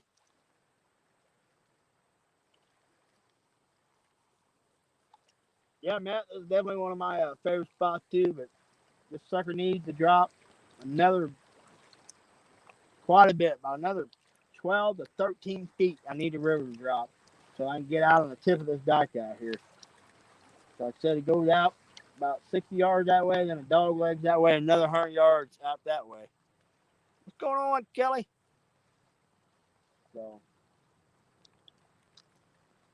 but if the river keeps forecasting what it's going to do, it'll be there soon.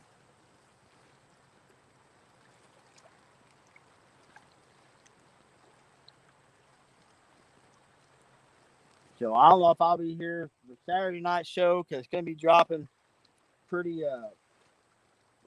Gosh, there he goes again, bumping that rod, but he's not getting too crazy with it.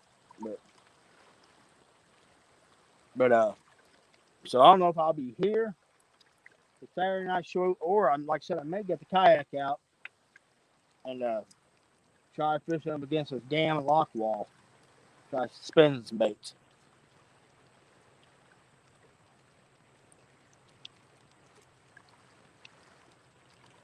Sean, it is slow, buddy. It is slow. I've got the one inside rod, something bumping around. I'm pretty sure. Well, here it goes again. I'm pretty sure it's gar. And I had something messing around with the outside rod, but I've got a big old massive skipjack head and body on that one. And he never would, like, he hit it a few times, never would commit. But the river is falling like crazy fast right now. So,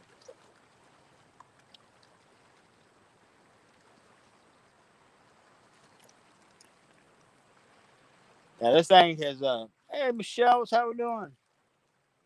Yeah. I'm just kind of blown away how much it has fallen since I got here Saturday.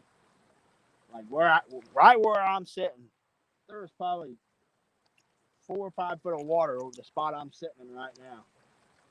Saturday.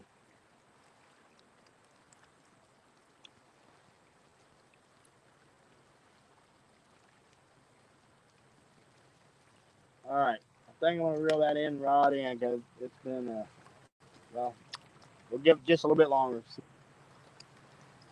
So hopefully that fish didn't just shred it all to pieces, you know.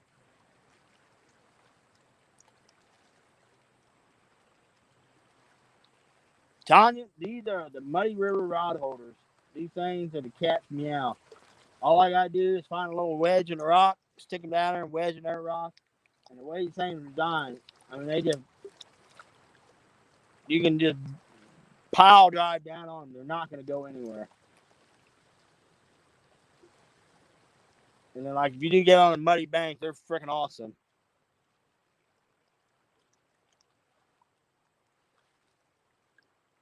Yeah, Sean, it's me, Danny, Richard, and Creole are all messaging back and forth over today. And I sent him a picture of my graph, and I mean, it just looked like a waterfall. The next 2 weeks, just straight off, man.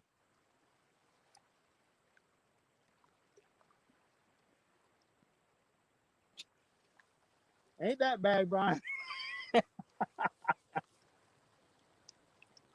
Yeah, I went to sit down my cooler, and like I said, not the most stable footing on the rock, and boy, yeah, my rear went whoop.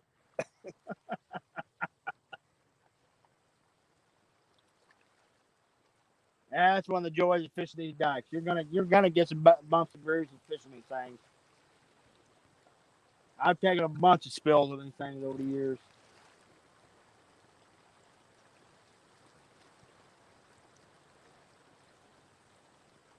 I've had to fish a couple of my buddies out of the river too. They rolled right off in the river, you know.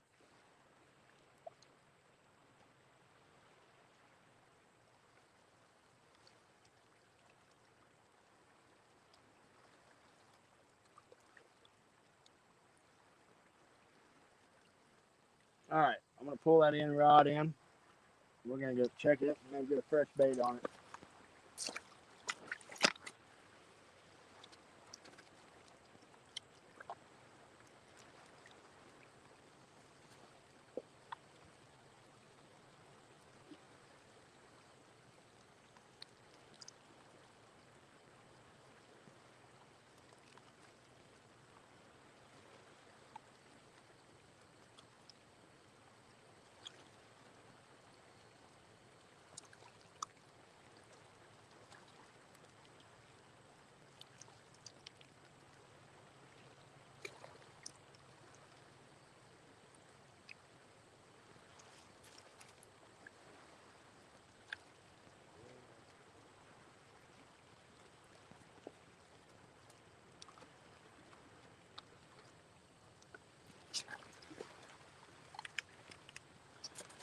Yeah, little big guys. Look at that crap, man. They just been turning and twisting on that.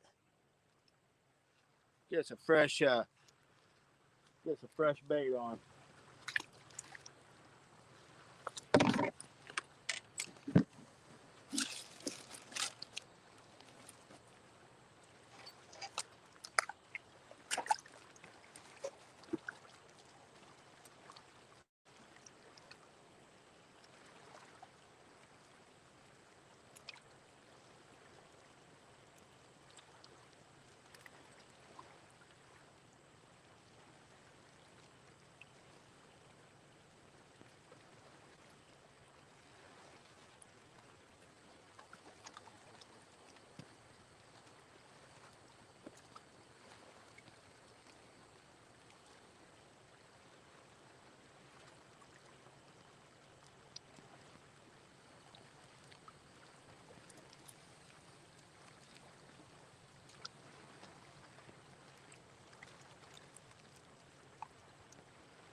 going on, quiet man?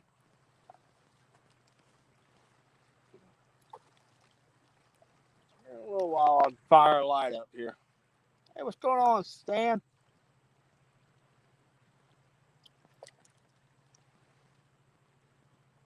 What's going on, Dale? Yeah, I need to get some of those Patriot James bobbers. Especially for some of these creeks I fish around home. There's some good flathead in them. But man, they are snaggy as all get out.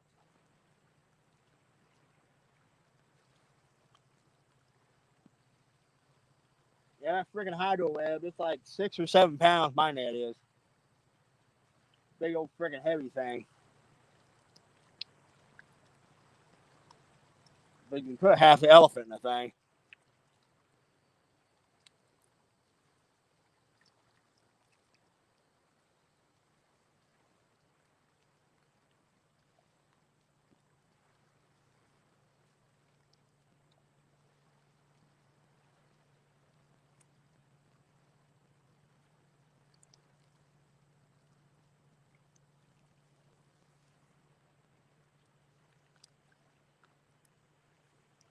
Thank you, Keith. That's a thumbs up. Yeah, it's been a little bit since I come live. When I haven't been on the show for a bit, to be honest, last couple lives I've done, I've been doing on TikTok. And you know what? I need to get back over to YouTube, you know? What a, oh, there we go. And Rod's already getting hit.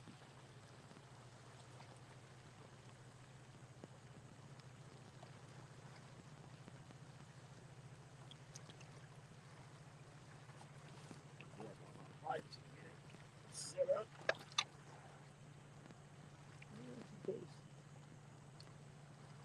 Crazy how good you can see it. See the rods on the phone on my phone, but look at them, they're starting to get a little hard to see.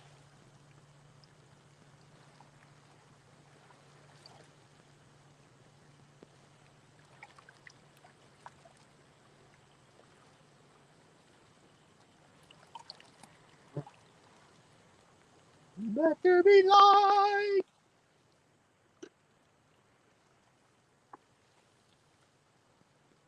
Hey, 3B, how we doing?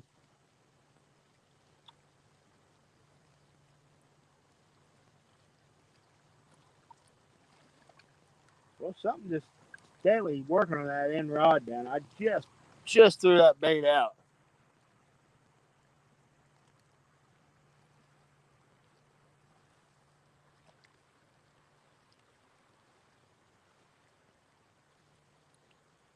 And my wife and daughters bought me the Hydro Ed 150, like Journey to 4, Creole catfishing, Palmetto cats. Them guys were raving how good they are.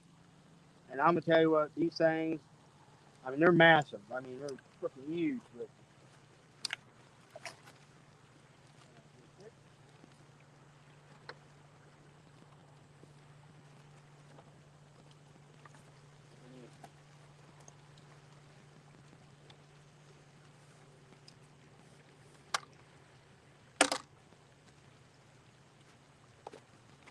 I mean, it seems a bit overkill, but when you're out on one of these freaking rock dikes or out on a riverbank by yourself and you hook into a giant, that big net is. I just started using this year and I've already put some pretty good fish in it.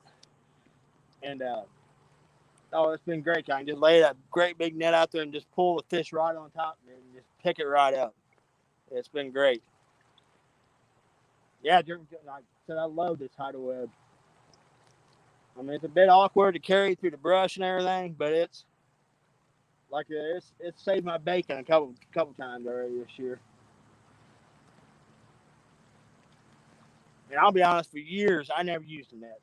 Never used a net. I always just reached down and grabbed the fish by the jaw.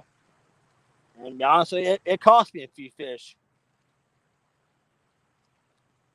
You know, like you're trying to get down, you get one throwing, thrashing and rolling around the rock. You don't got good footing. You're trying to grab them.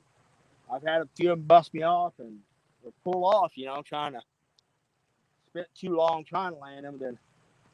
And then I went the cheap route and bought dadgum Walmart net, biggest they had. Went through 2 of them in one season. Just bent the crap out of them. I mean, they're fine for like 20 and under pound fish. They're fine. But man, you get anything big, Richard can tell you. We was up in Mendota. He caught a 20-pound channel cat. I reached down, dipped man that sucker, just bent that net like a pretzel.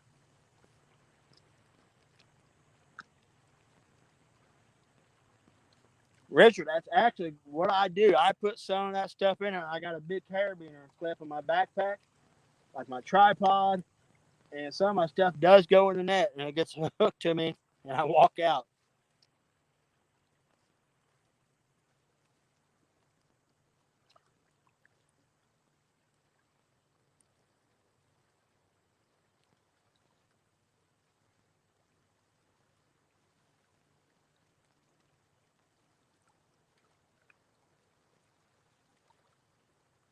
And it's coming handy a couple times getting bait. I've been able to take that big old net and stick it down in a canal where I get bait out.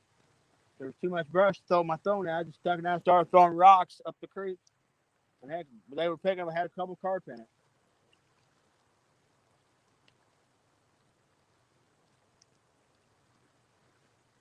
Oh, look at this rock. Just keep getting bumped. It's got to be a gar.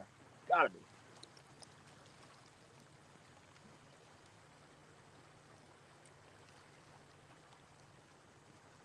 That bait's due to be freshened up too. It's I've had a buffalo head on it. See, I've been here just a little over 2 hours, and I've had that same buffalo head on that rod, but it keeps getting hit. But I'm gonna try to see what the heck fooling it now. But I'm gonna end up pulling that buffalo head off there. I'm gonna put a fresh bait on there.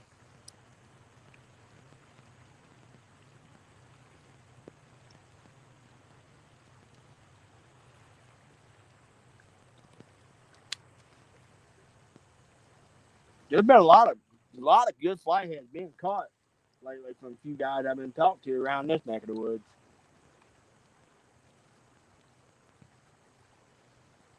I've got into a couple of them, a few of them in the 20s, but nothing real big. But now blues, I've been fortunate, and this late spring and stuff, I've had a pretty good run the last month, month or two on some pretty decent fish.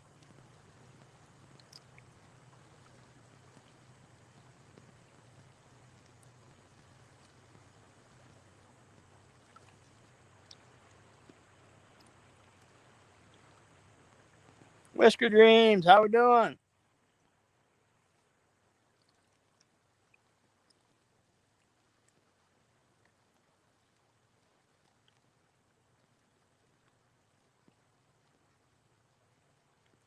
All right, we're gonna grab a carp out. We're gonna cut up a fresh carp head out there in that rod.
All right. Fresh baits back out there.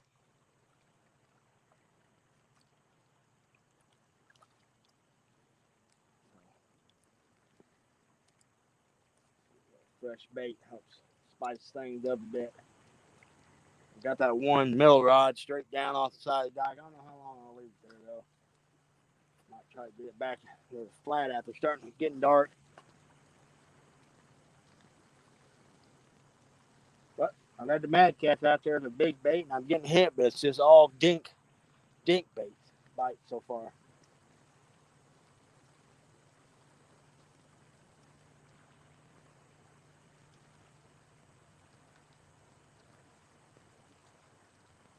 Right now we take a dink.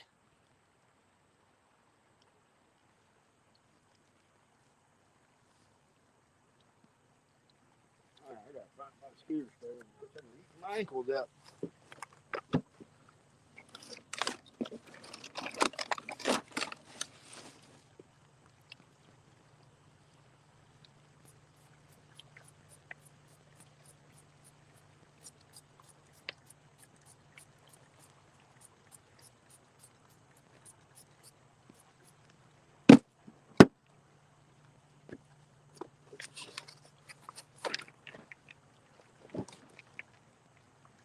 Whew. Give y'all a little pro tip. Don't spray mosquito spray when you got a gash in the back of your leg. It burns.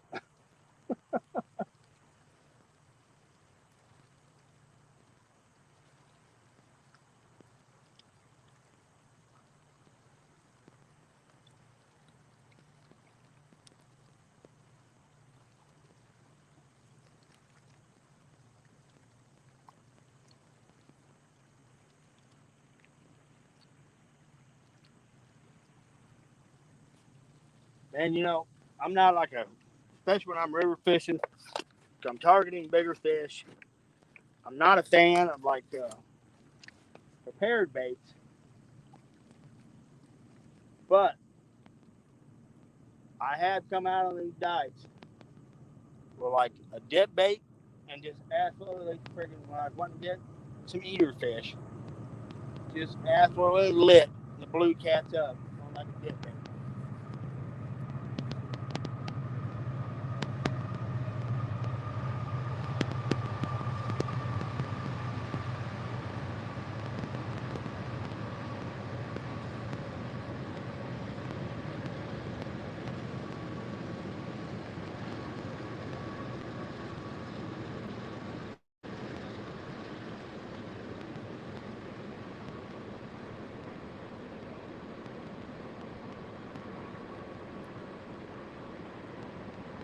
Oh heck yeah, man! Tear them up.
Yes, leopard frogs. Yes. Oh.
Got a bunch of little bitty devils out there freaking chewing on it. Uh, Talking about leopard frogs, heck yeah, man. I used to use them all the time. Leopard frogs are incredible bait, especially like in the creeks and smaller rivers. Channel cat and bass will light them up.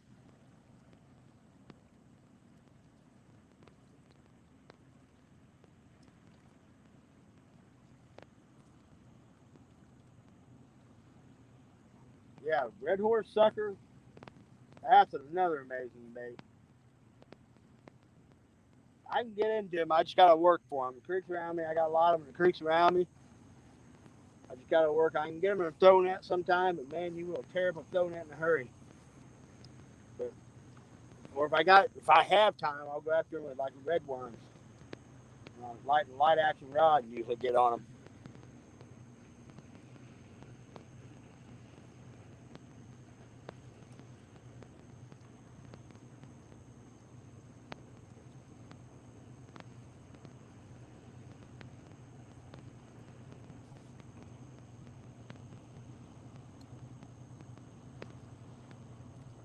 One of y'all want to shoot me at a time? I'm not even sure what time it is.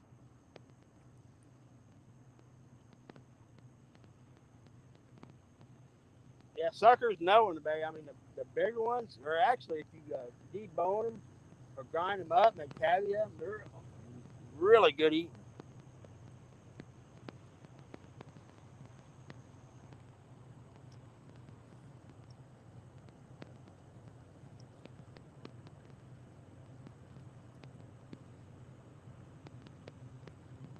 Nine 11. Okay.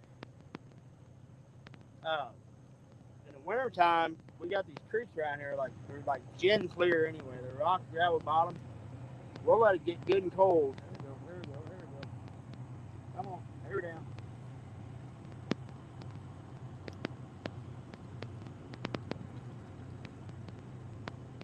Oh, same way where it was hitting one earlier. Got a pretty good sized carpet in that thing. Let's see.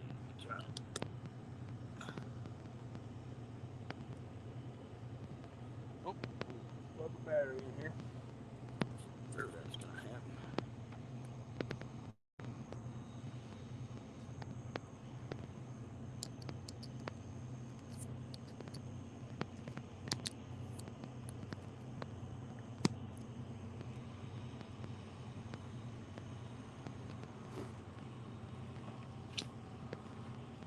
And we in the winter time we'll gig for them. We'll take a spotlight, get in a boat, and go down there and just gig them. I mean, just gig the snot out of them.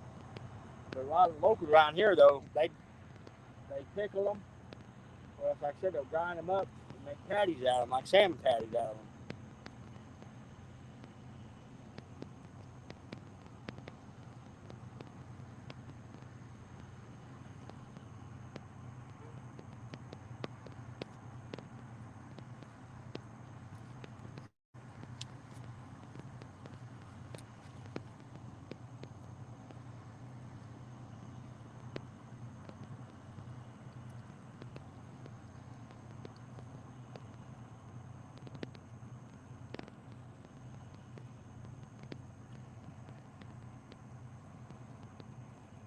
Oh yeah, Richard, we around here we use our throw nets all the time, and as long as you're not like a trout park or something like that, you can throw net pretty much any of these creeks around here.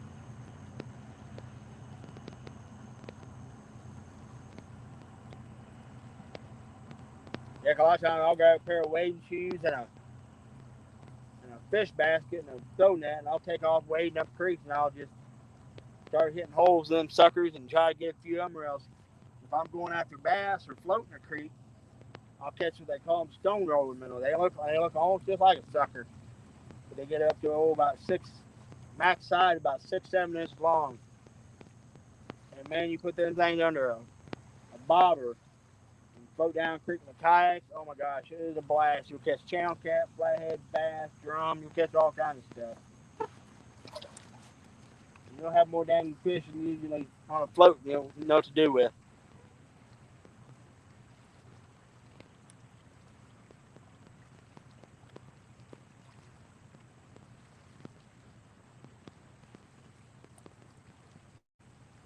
Sean, I know the skipjack, fresh ones, have been kind of tough, like around here to get lately.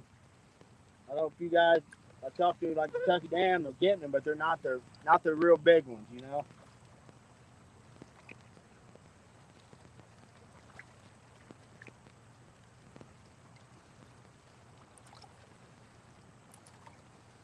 The river's so dadgum muddy now, but it gets a little later summer and this thing starts clearing up. Usually off them wing dikes, I can take a speaky rig or some jigs and throw, and usually get lucky and pick up I can pick up a handful of them.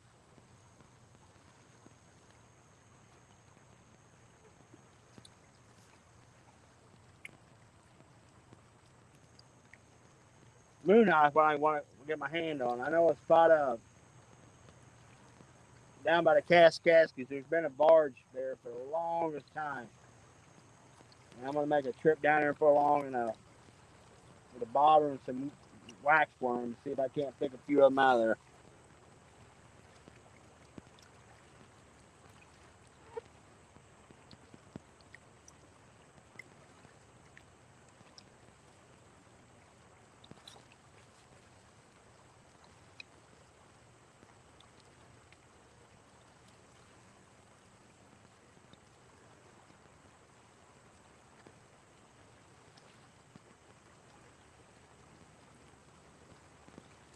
You know, that is the hardest thing a lot of times about a fishing trip.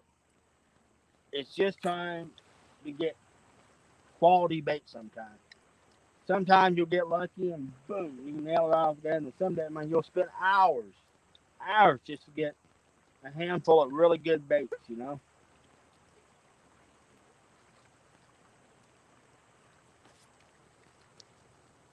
I can usually get like common carp or buffalo really easy. I can usually get them pretty easy, but sometimes get like a skipjack, moon eye, or suckers. It can require a lot of legwork.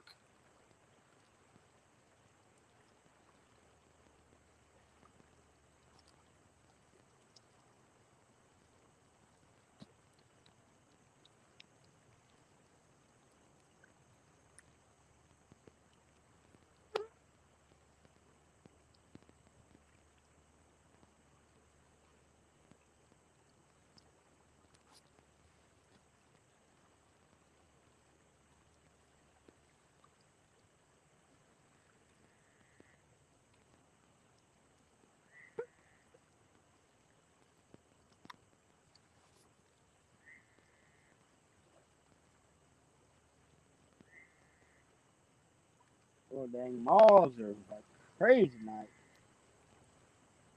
As far as mayflies haven't showed up yet. Gets a little later in the another few more weeks. Especially if you're fishing closer to the bank like this. Oh my goodness, you can't hardly take a breath and you'll just be, oh, oh, come on. You'll just freaking sucking mouthfuls of them daggum mayflies.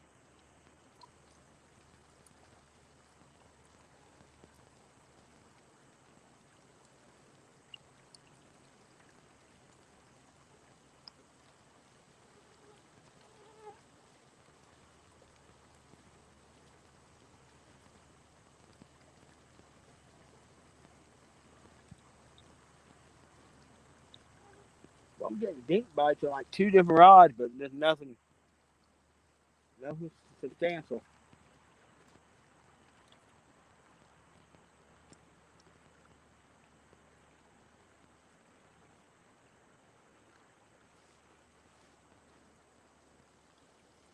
Sean, I hope you guys get into some donkeys, man. Some big old, some soul snatcher blues.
Yeah, I've definitely found some dinks on that end rod out there.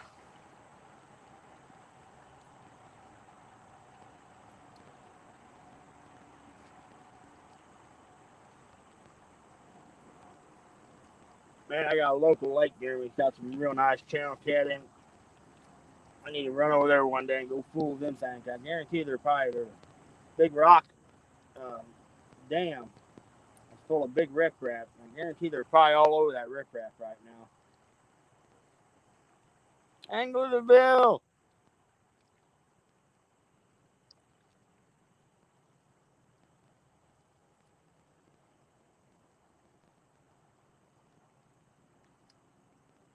I'll be honest with y'all, July, like late June, July has always been one of my months I struggle. I really struggle. Late June, July. Then August, it starts getting good again. Really good again for me. Had a real great May, early June. Did real good early May and June.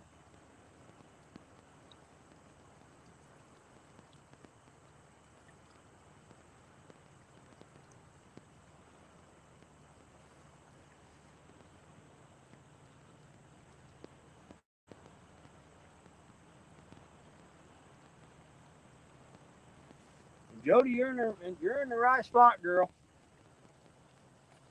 Watts Bar, oh my gosh, there's some giant blues in there. You see what old Justin Johnson pulled out of there?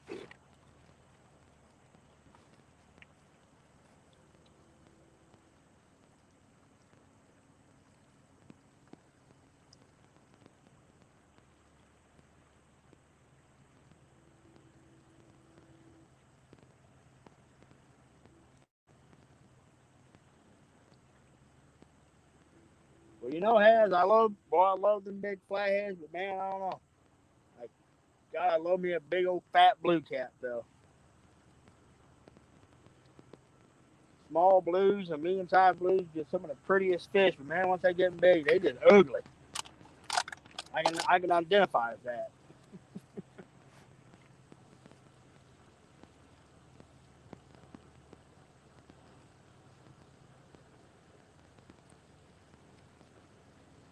Yeah, I may switch gears a little bit for Saturday night.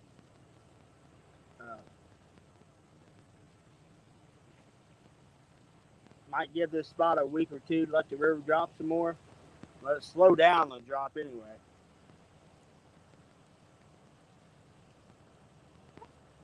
Yeah, I think the Saturday night show, it'll be on Richards from Fishing and Freedom. It'll be on River Rats. Will be on 7 o'clock Central Time. So I'm gonna switch gears up a little bit, I think, and try something different Saturday night. I'm thinking. Hopefully, I get reception where I can do it.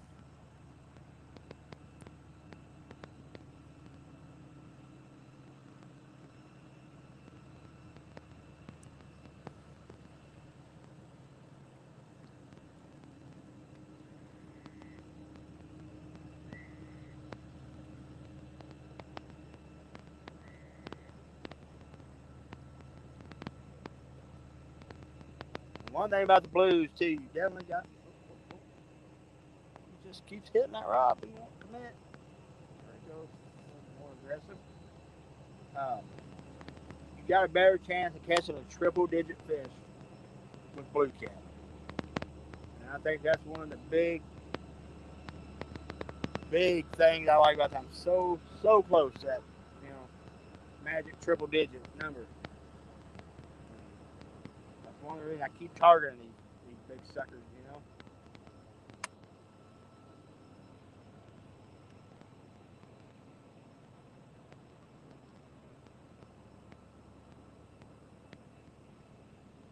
Jody, it's getting out. If you're trying to target them blues, it's gonna be starting to get deeper. Be targeting that deeper water, you know.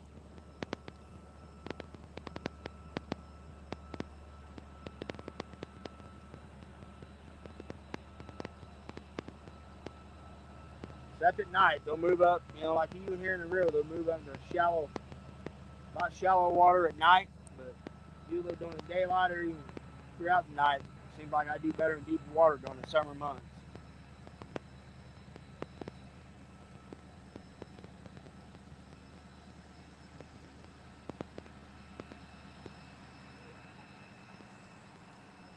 Hey, Randall, how we doing?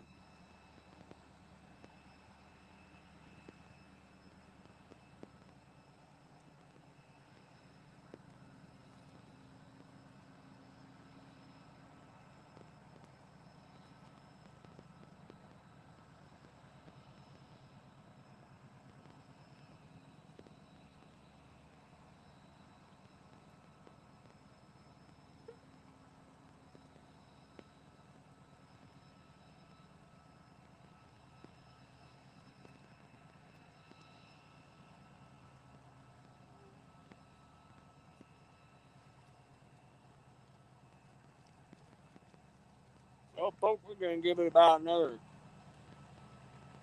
20, 30 minutes, I think.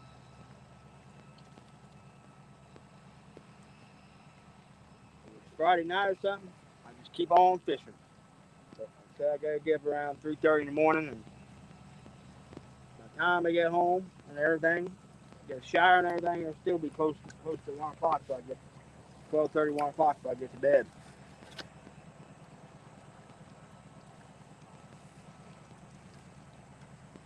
Got 36 amazing folks in there watching. Appreciate y'all coming in and watching.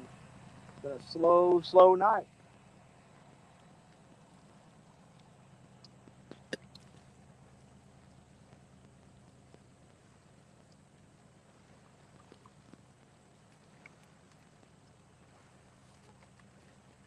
You know, I've kicked around the idea of like, doing a daytime live over at one of the lakes I can drift for blue cat. Don't get me wrong, I'll get numbers, but just the size isn't there, you know. I mean, they're there, but it's just you gotta weed through a lot of small fish.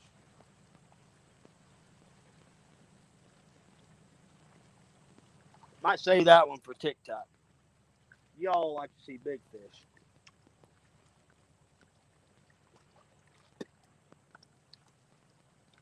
Boy, he's just a steadily hitting on that carp head. The closest rod, but he won't commit.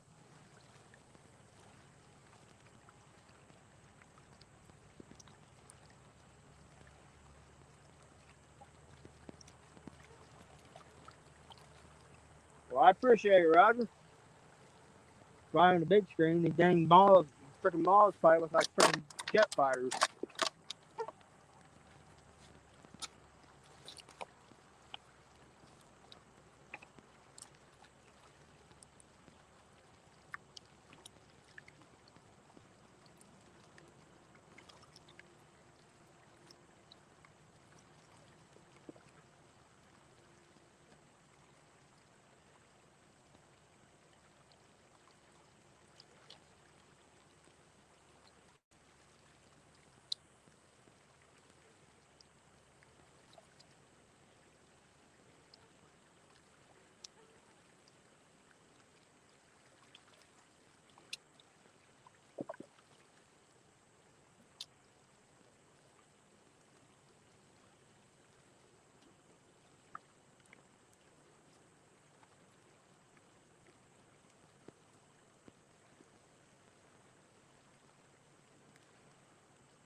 Getting all these freaking dink bites.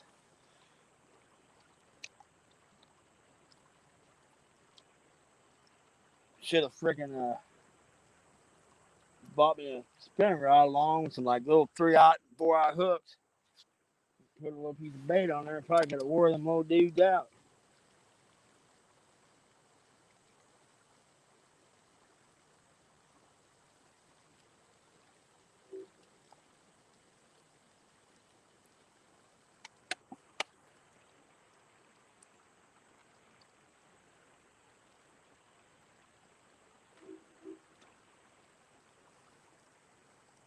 Man, has if you ever get down this way, I would definitely be honored to take you out here in the river, get you out on one of these wing dikes with me.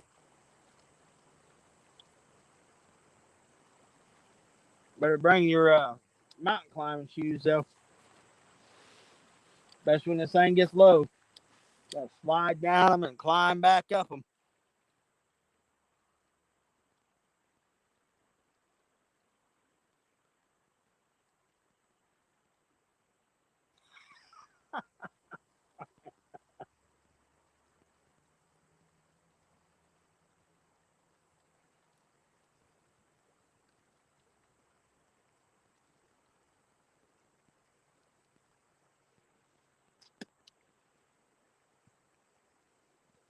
Oh, that damn thing on the outside rod again.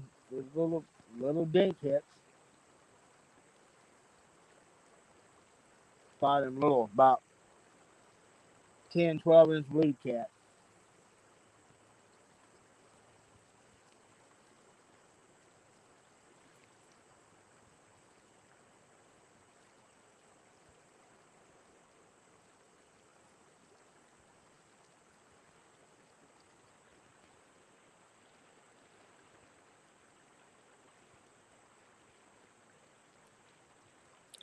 Jody, over the years I have broken some shit.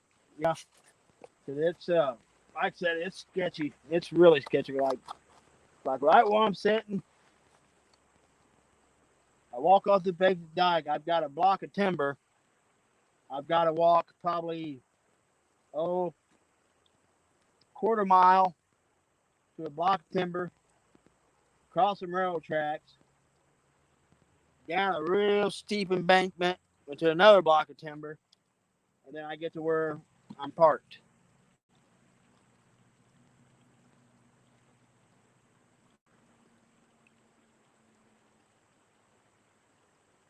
Yeah,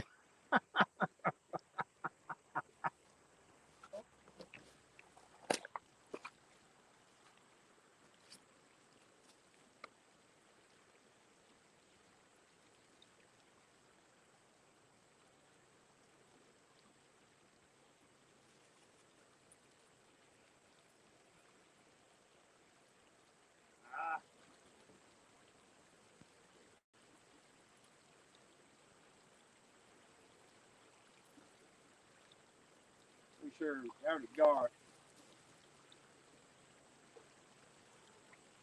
Oh yeah, that bang face all mangled up.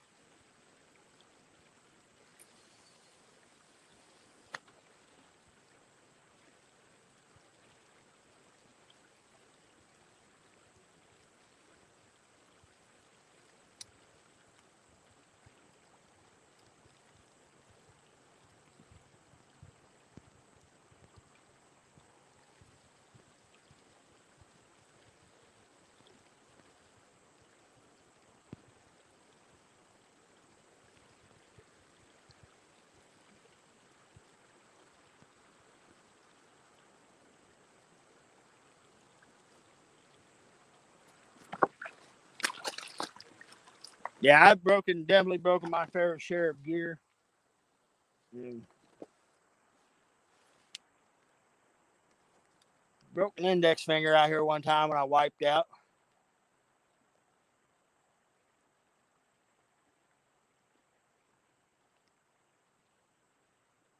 Yeah, the freaking bugs are definitely coming in full force.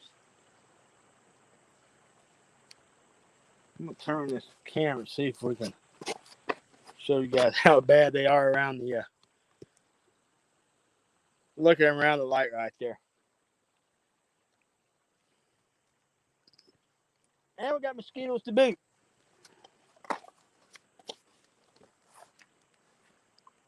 Another thing awesome about fishing Missouri in the summertime, you got big old freaking ground hornets to show up at night. Oh, you love coming in here and and them buggers will light you up.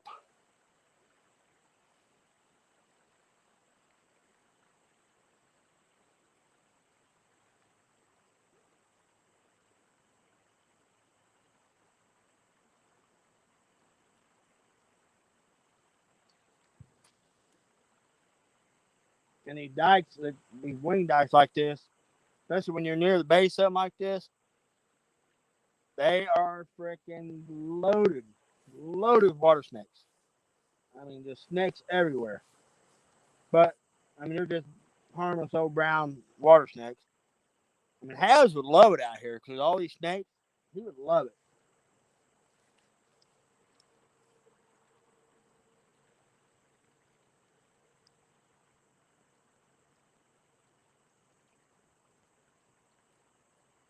Yeah, I'm gonna dig out my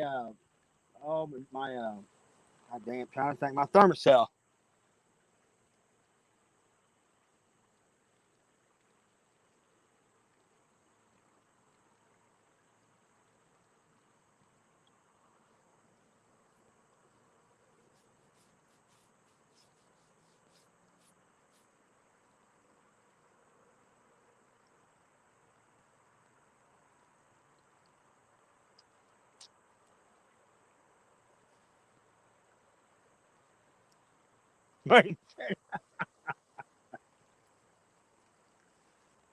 I've got a wood pile back behind the house. Oh my gosh, I guess we've been. Let's see, we bought the house back in like 2016, and there's been a big old black snake that's lived back in that wood pile. And every once in a while he'll show up in the around the house and the landscaping rocks and whatnot. And I gotta catch him. I'll relocate him back down to the barn.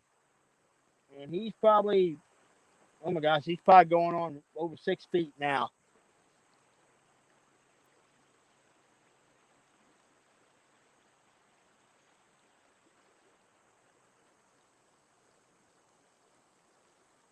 Yeah, I would like to try some dadgum eel.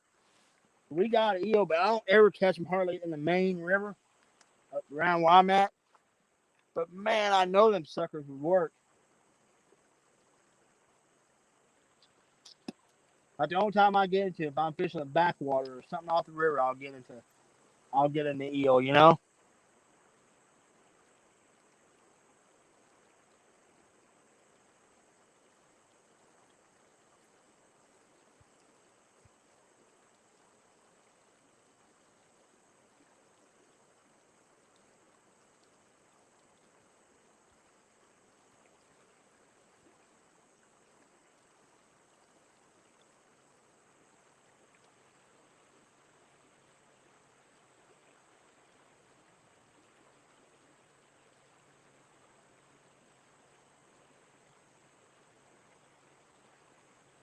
All right, Roger. Heck yeah. I think eel work great. But like I said, I don't unless I fish one of the backwaters off the river. I usually don't get into them too much. We used to catch them out of the creeks like in night crawlers, but I don't use worms too often unless I'm trying to catch some carp or. Now, my wife or my daughter's coming, I always have them rod or two rigged up night crawlers to keep them busy, you know?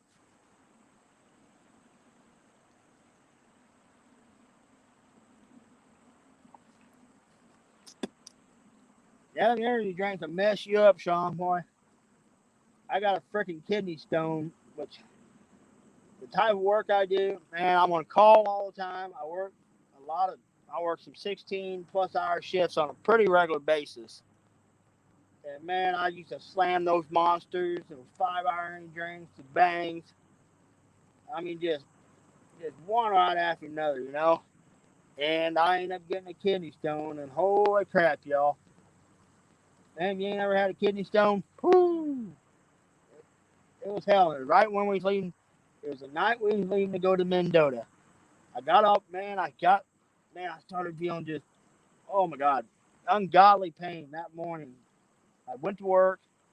I got home. I'm trying to pack the car to get ready to head to Mendota. And man, I was dying because our plan was we was going to leave at 1. I was going to put us up here at 7. I'm like dying. I mean, I couldn't hardly even breathe. And why? She ended up taking me to the ER. And they checked. I said, "Oh yeah, you got it." And they gave me all kind of good painkillers, injected me with painkillers, done a bunch of IVs, and got me on some stuff. And well, next 2-3 days I was up there. Oh, it was rough. And it was like Saturday evening before I felt human again. And that was on a Wednesday when we left, and it was like literally Saturday before I felt human. And I haven't drunk an energy drink since. The only caffeine, I mean, I drink coffee like it's going out of style. It's like coffee, and I chew, which that's my one bad vice. I chew, but I haven't drunk since then. And I tell you what, y'all, I feel a heck of a lot better now than I have in forever. And I was having some chest pains and all that crap, and honestly, I just thought it was energy drinks. But like I was saying earlier today, I went to the doctor. My wife and my daughter and all them were like, "You need to go to the doctor. You need to go to the doctor." My blood pressure's been way up, so we went to the doctor. Well, evidently they gave me an EKG, and evidently very not too long ago, I had a heart attack, and I didn't know it. And I mean, I work in a lot of hot areas. I'm constantly going. My chest will get to hurt, you know, working, and I didn't think about it. But yeah, evidently, just very recently, I had a heart attack. I didn't know it. So now they got me on blood pressure medicine. I gotta go take do a stress test and some other stuff here in a week or so.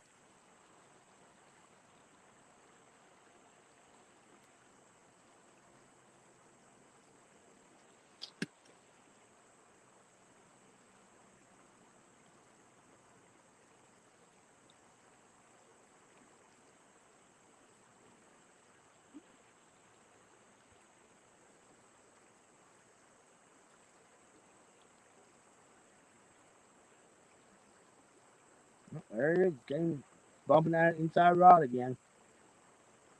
Pretty sure it's a gar, y'all.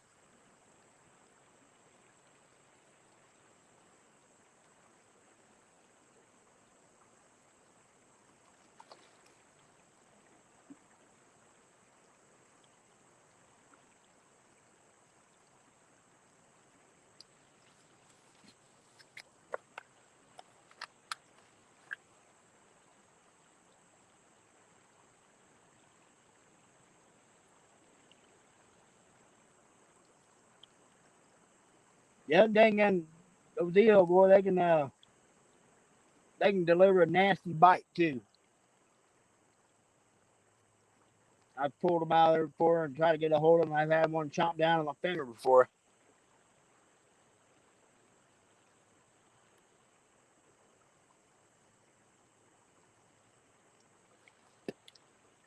I mean, I don't know if y'all's eels are the same way up where Brian has, but man, the ones we got down here, they've got a slime coating on them.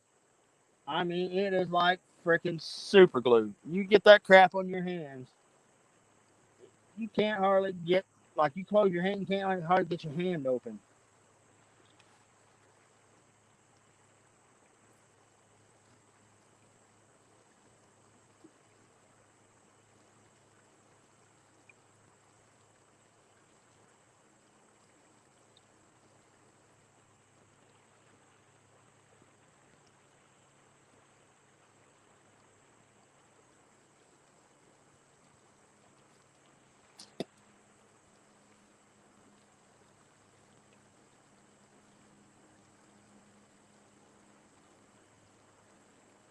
And we got some big.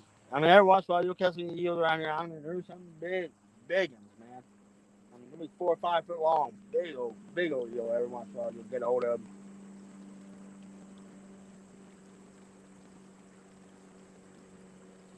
You get them things anywhere around a root water or anything, you think you have a giant because they're at that tail around a root wad, man.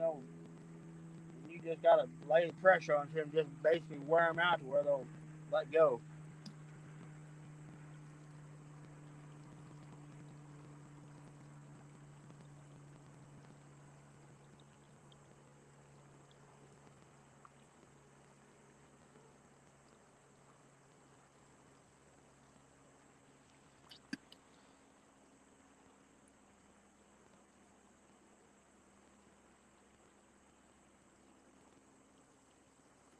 There he goes again.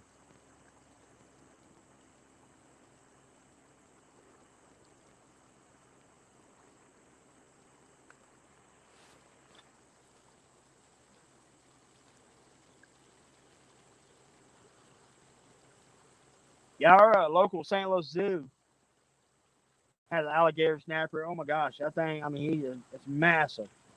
I mean, it's got a head big as a car battery. And they said they got it when they were cleaning up out of a ditch in '94 when they were cleaning these ditches out with a track hoe, and they scooped them up in a bucket and they donated them to St. Louis Zoo. And that thing, I mean, is a monster.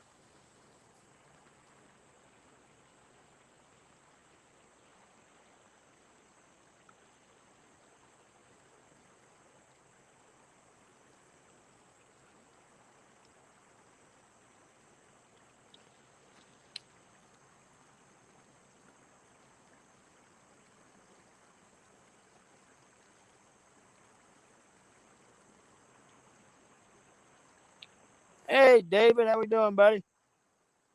Man, I was fishing a bass tournament several years ago down in Kentucky Lake with a good friend of mine, and he was throwing a plastic worm. Man, set the hook, man, the rod went over and didn't move. He said, "Man, I'm hung." I said, "Man, wherever it is, it's coming to me, though, man." So he reels, and pulls the dang alligator snapper up to the surface. I mean, this thing was looked like the side of like a 20-inch car tire laying there on the surface. And, well, I don't know what my buddy was thinking. He had a freaking like $200 something St. Croix rod and starts reeling down. That hook was just barely in the corner of that snapper's mouth. And He's reeling down on it, and I said, "Man, what are you doing?" He goes, well, "I'm gonna try to, you know, pop my plastic worm out of his mouth." I said, "Dude, just break the dang line and call it a day and retie it." He's like, "Man, I think I'm good." Boy, he reeled down, got about 6 inches from that snapper's face. Boy, that thing lunged forward and bam, snipped off about 14 inches of that rod tip. Like, man, what did you think was going to happen?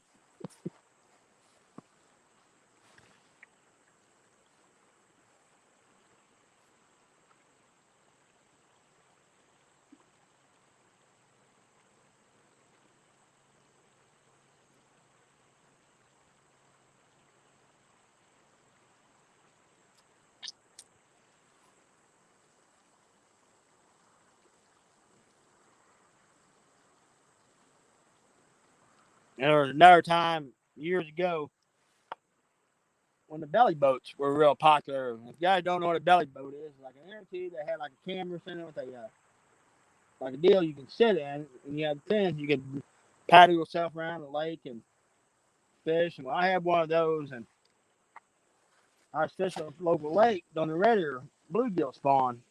Man, I had a big, nice stringer full of nice big red ear. And I'm sitting there in my air tube, sitting there floating in my belly boat, and got a stringer tied to my belt loop. And man, they just all of a sudden just yanks. Well, I mean, just makes a real hard yank on it. What the heck? Did it again, but this time it's a steady pressure.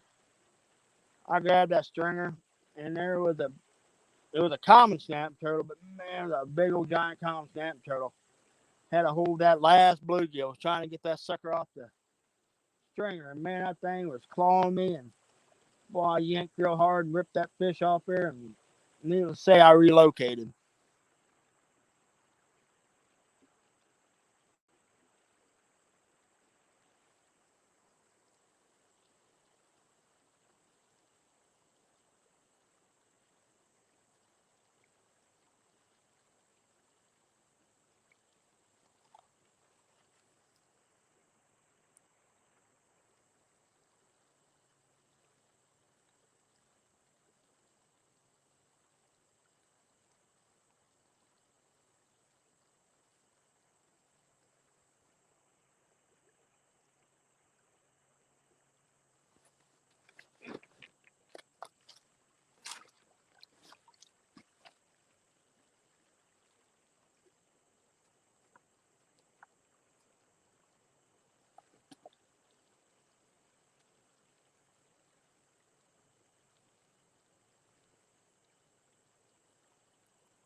Well, y'all, I'm gonna shut this live down. Ended up with a skunk tonight. First skunk I've had in, oh my gosh, a good long while. I figured I would do so. Well, y'all, make sure you check out our River Rat show. We'll be on at 7 p.m. Central Time on Richard Cluck's Fishing and Freedom channel. It'll be there. So, everybody, thank you all for coming in. Everybody be safe out there. And we'll see you guys Saturday night. Y'all have a good one.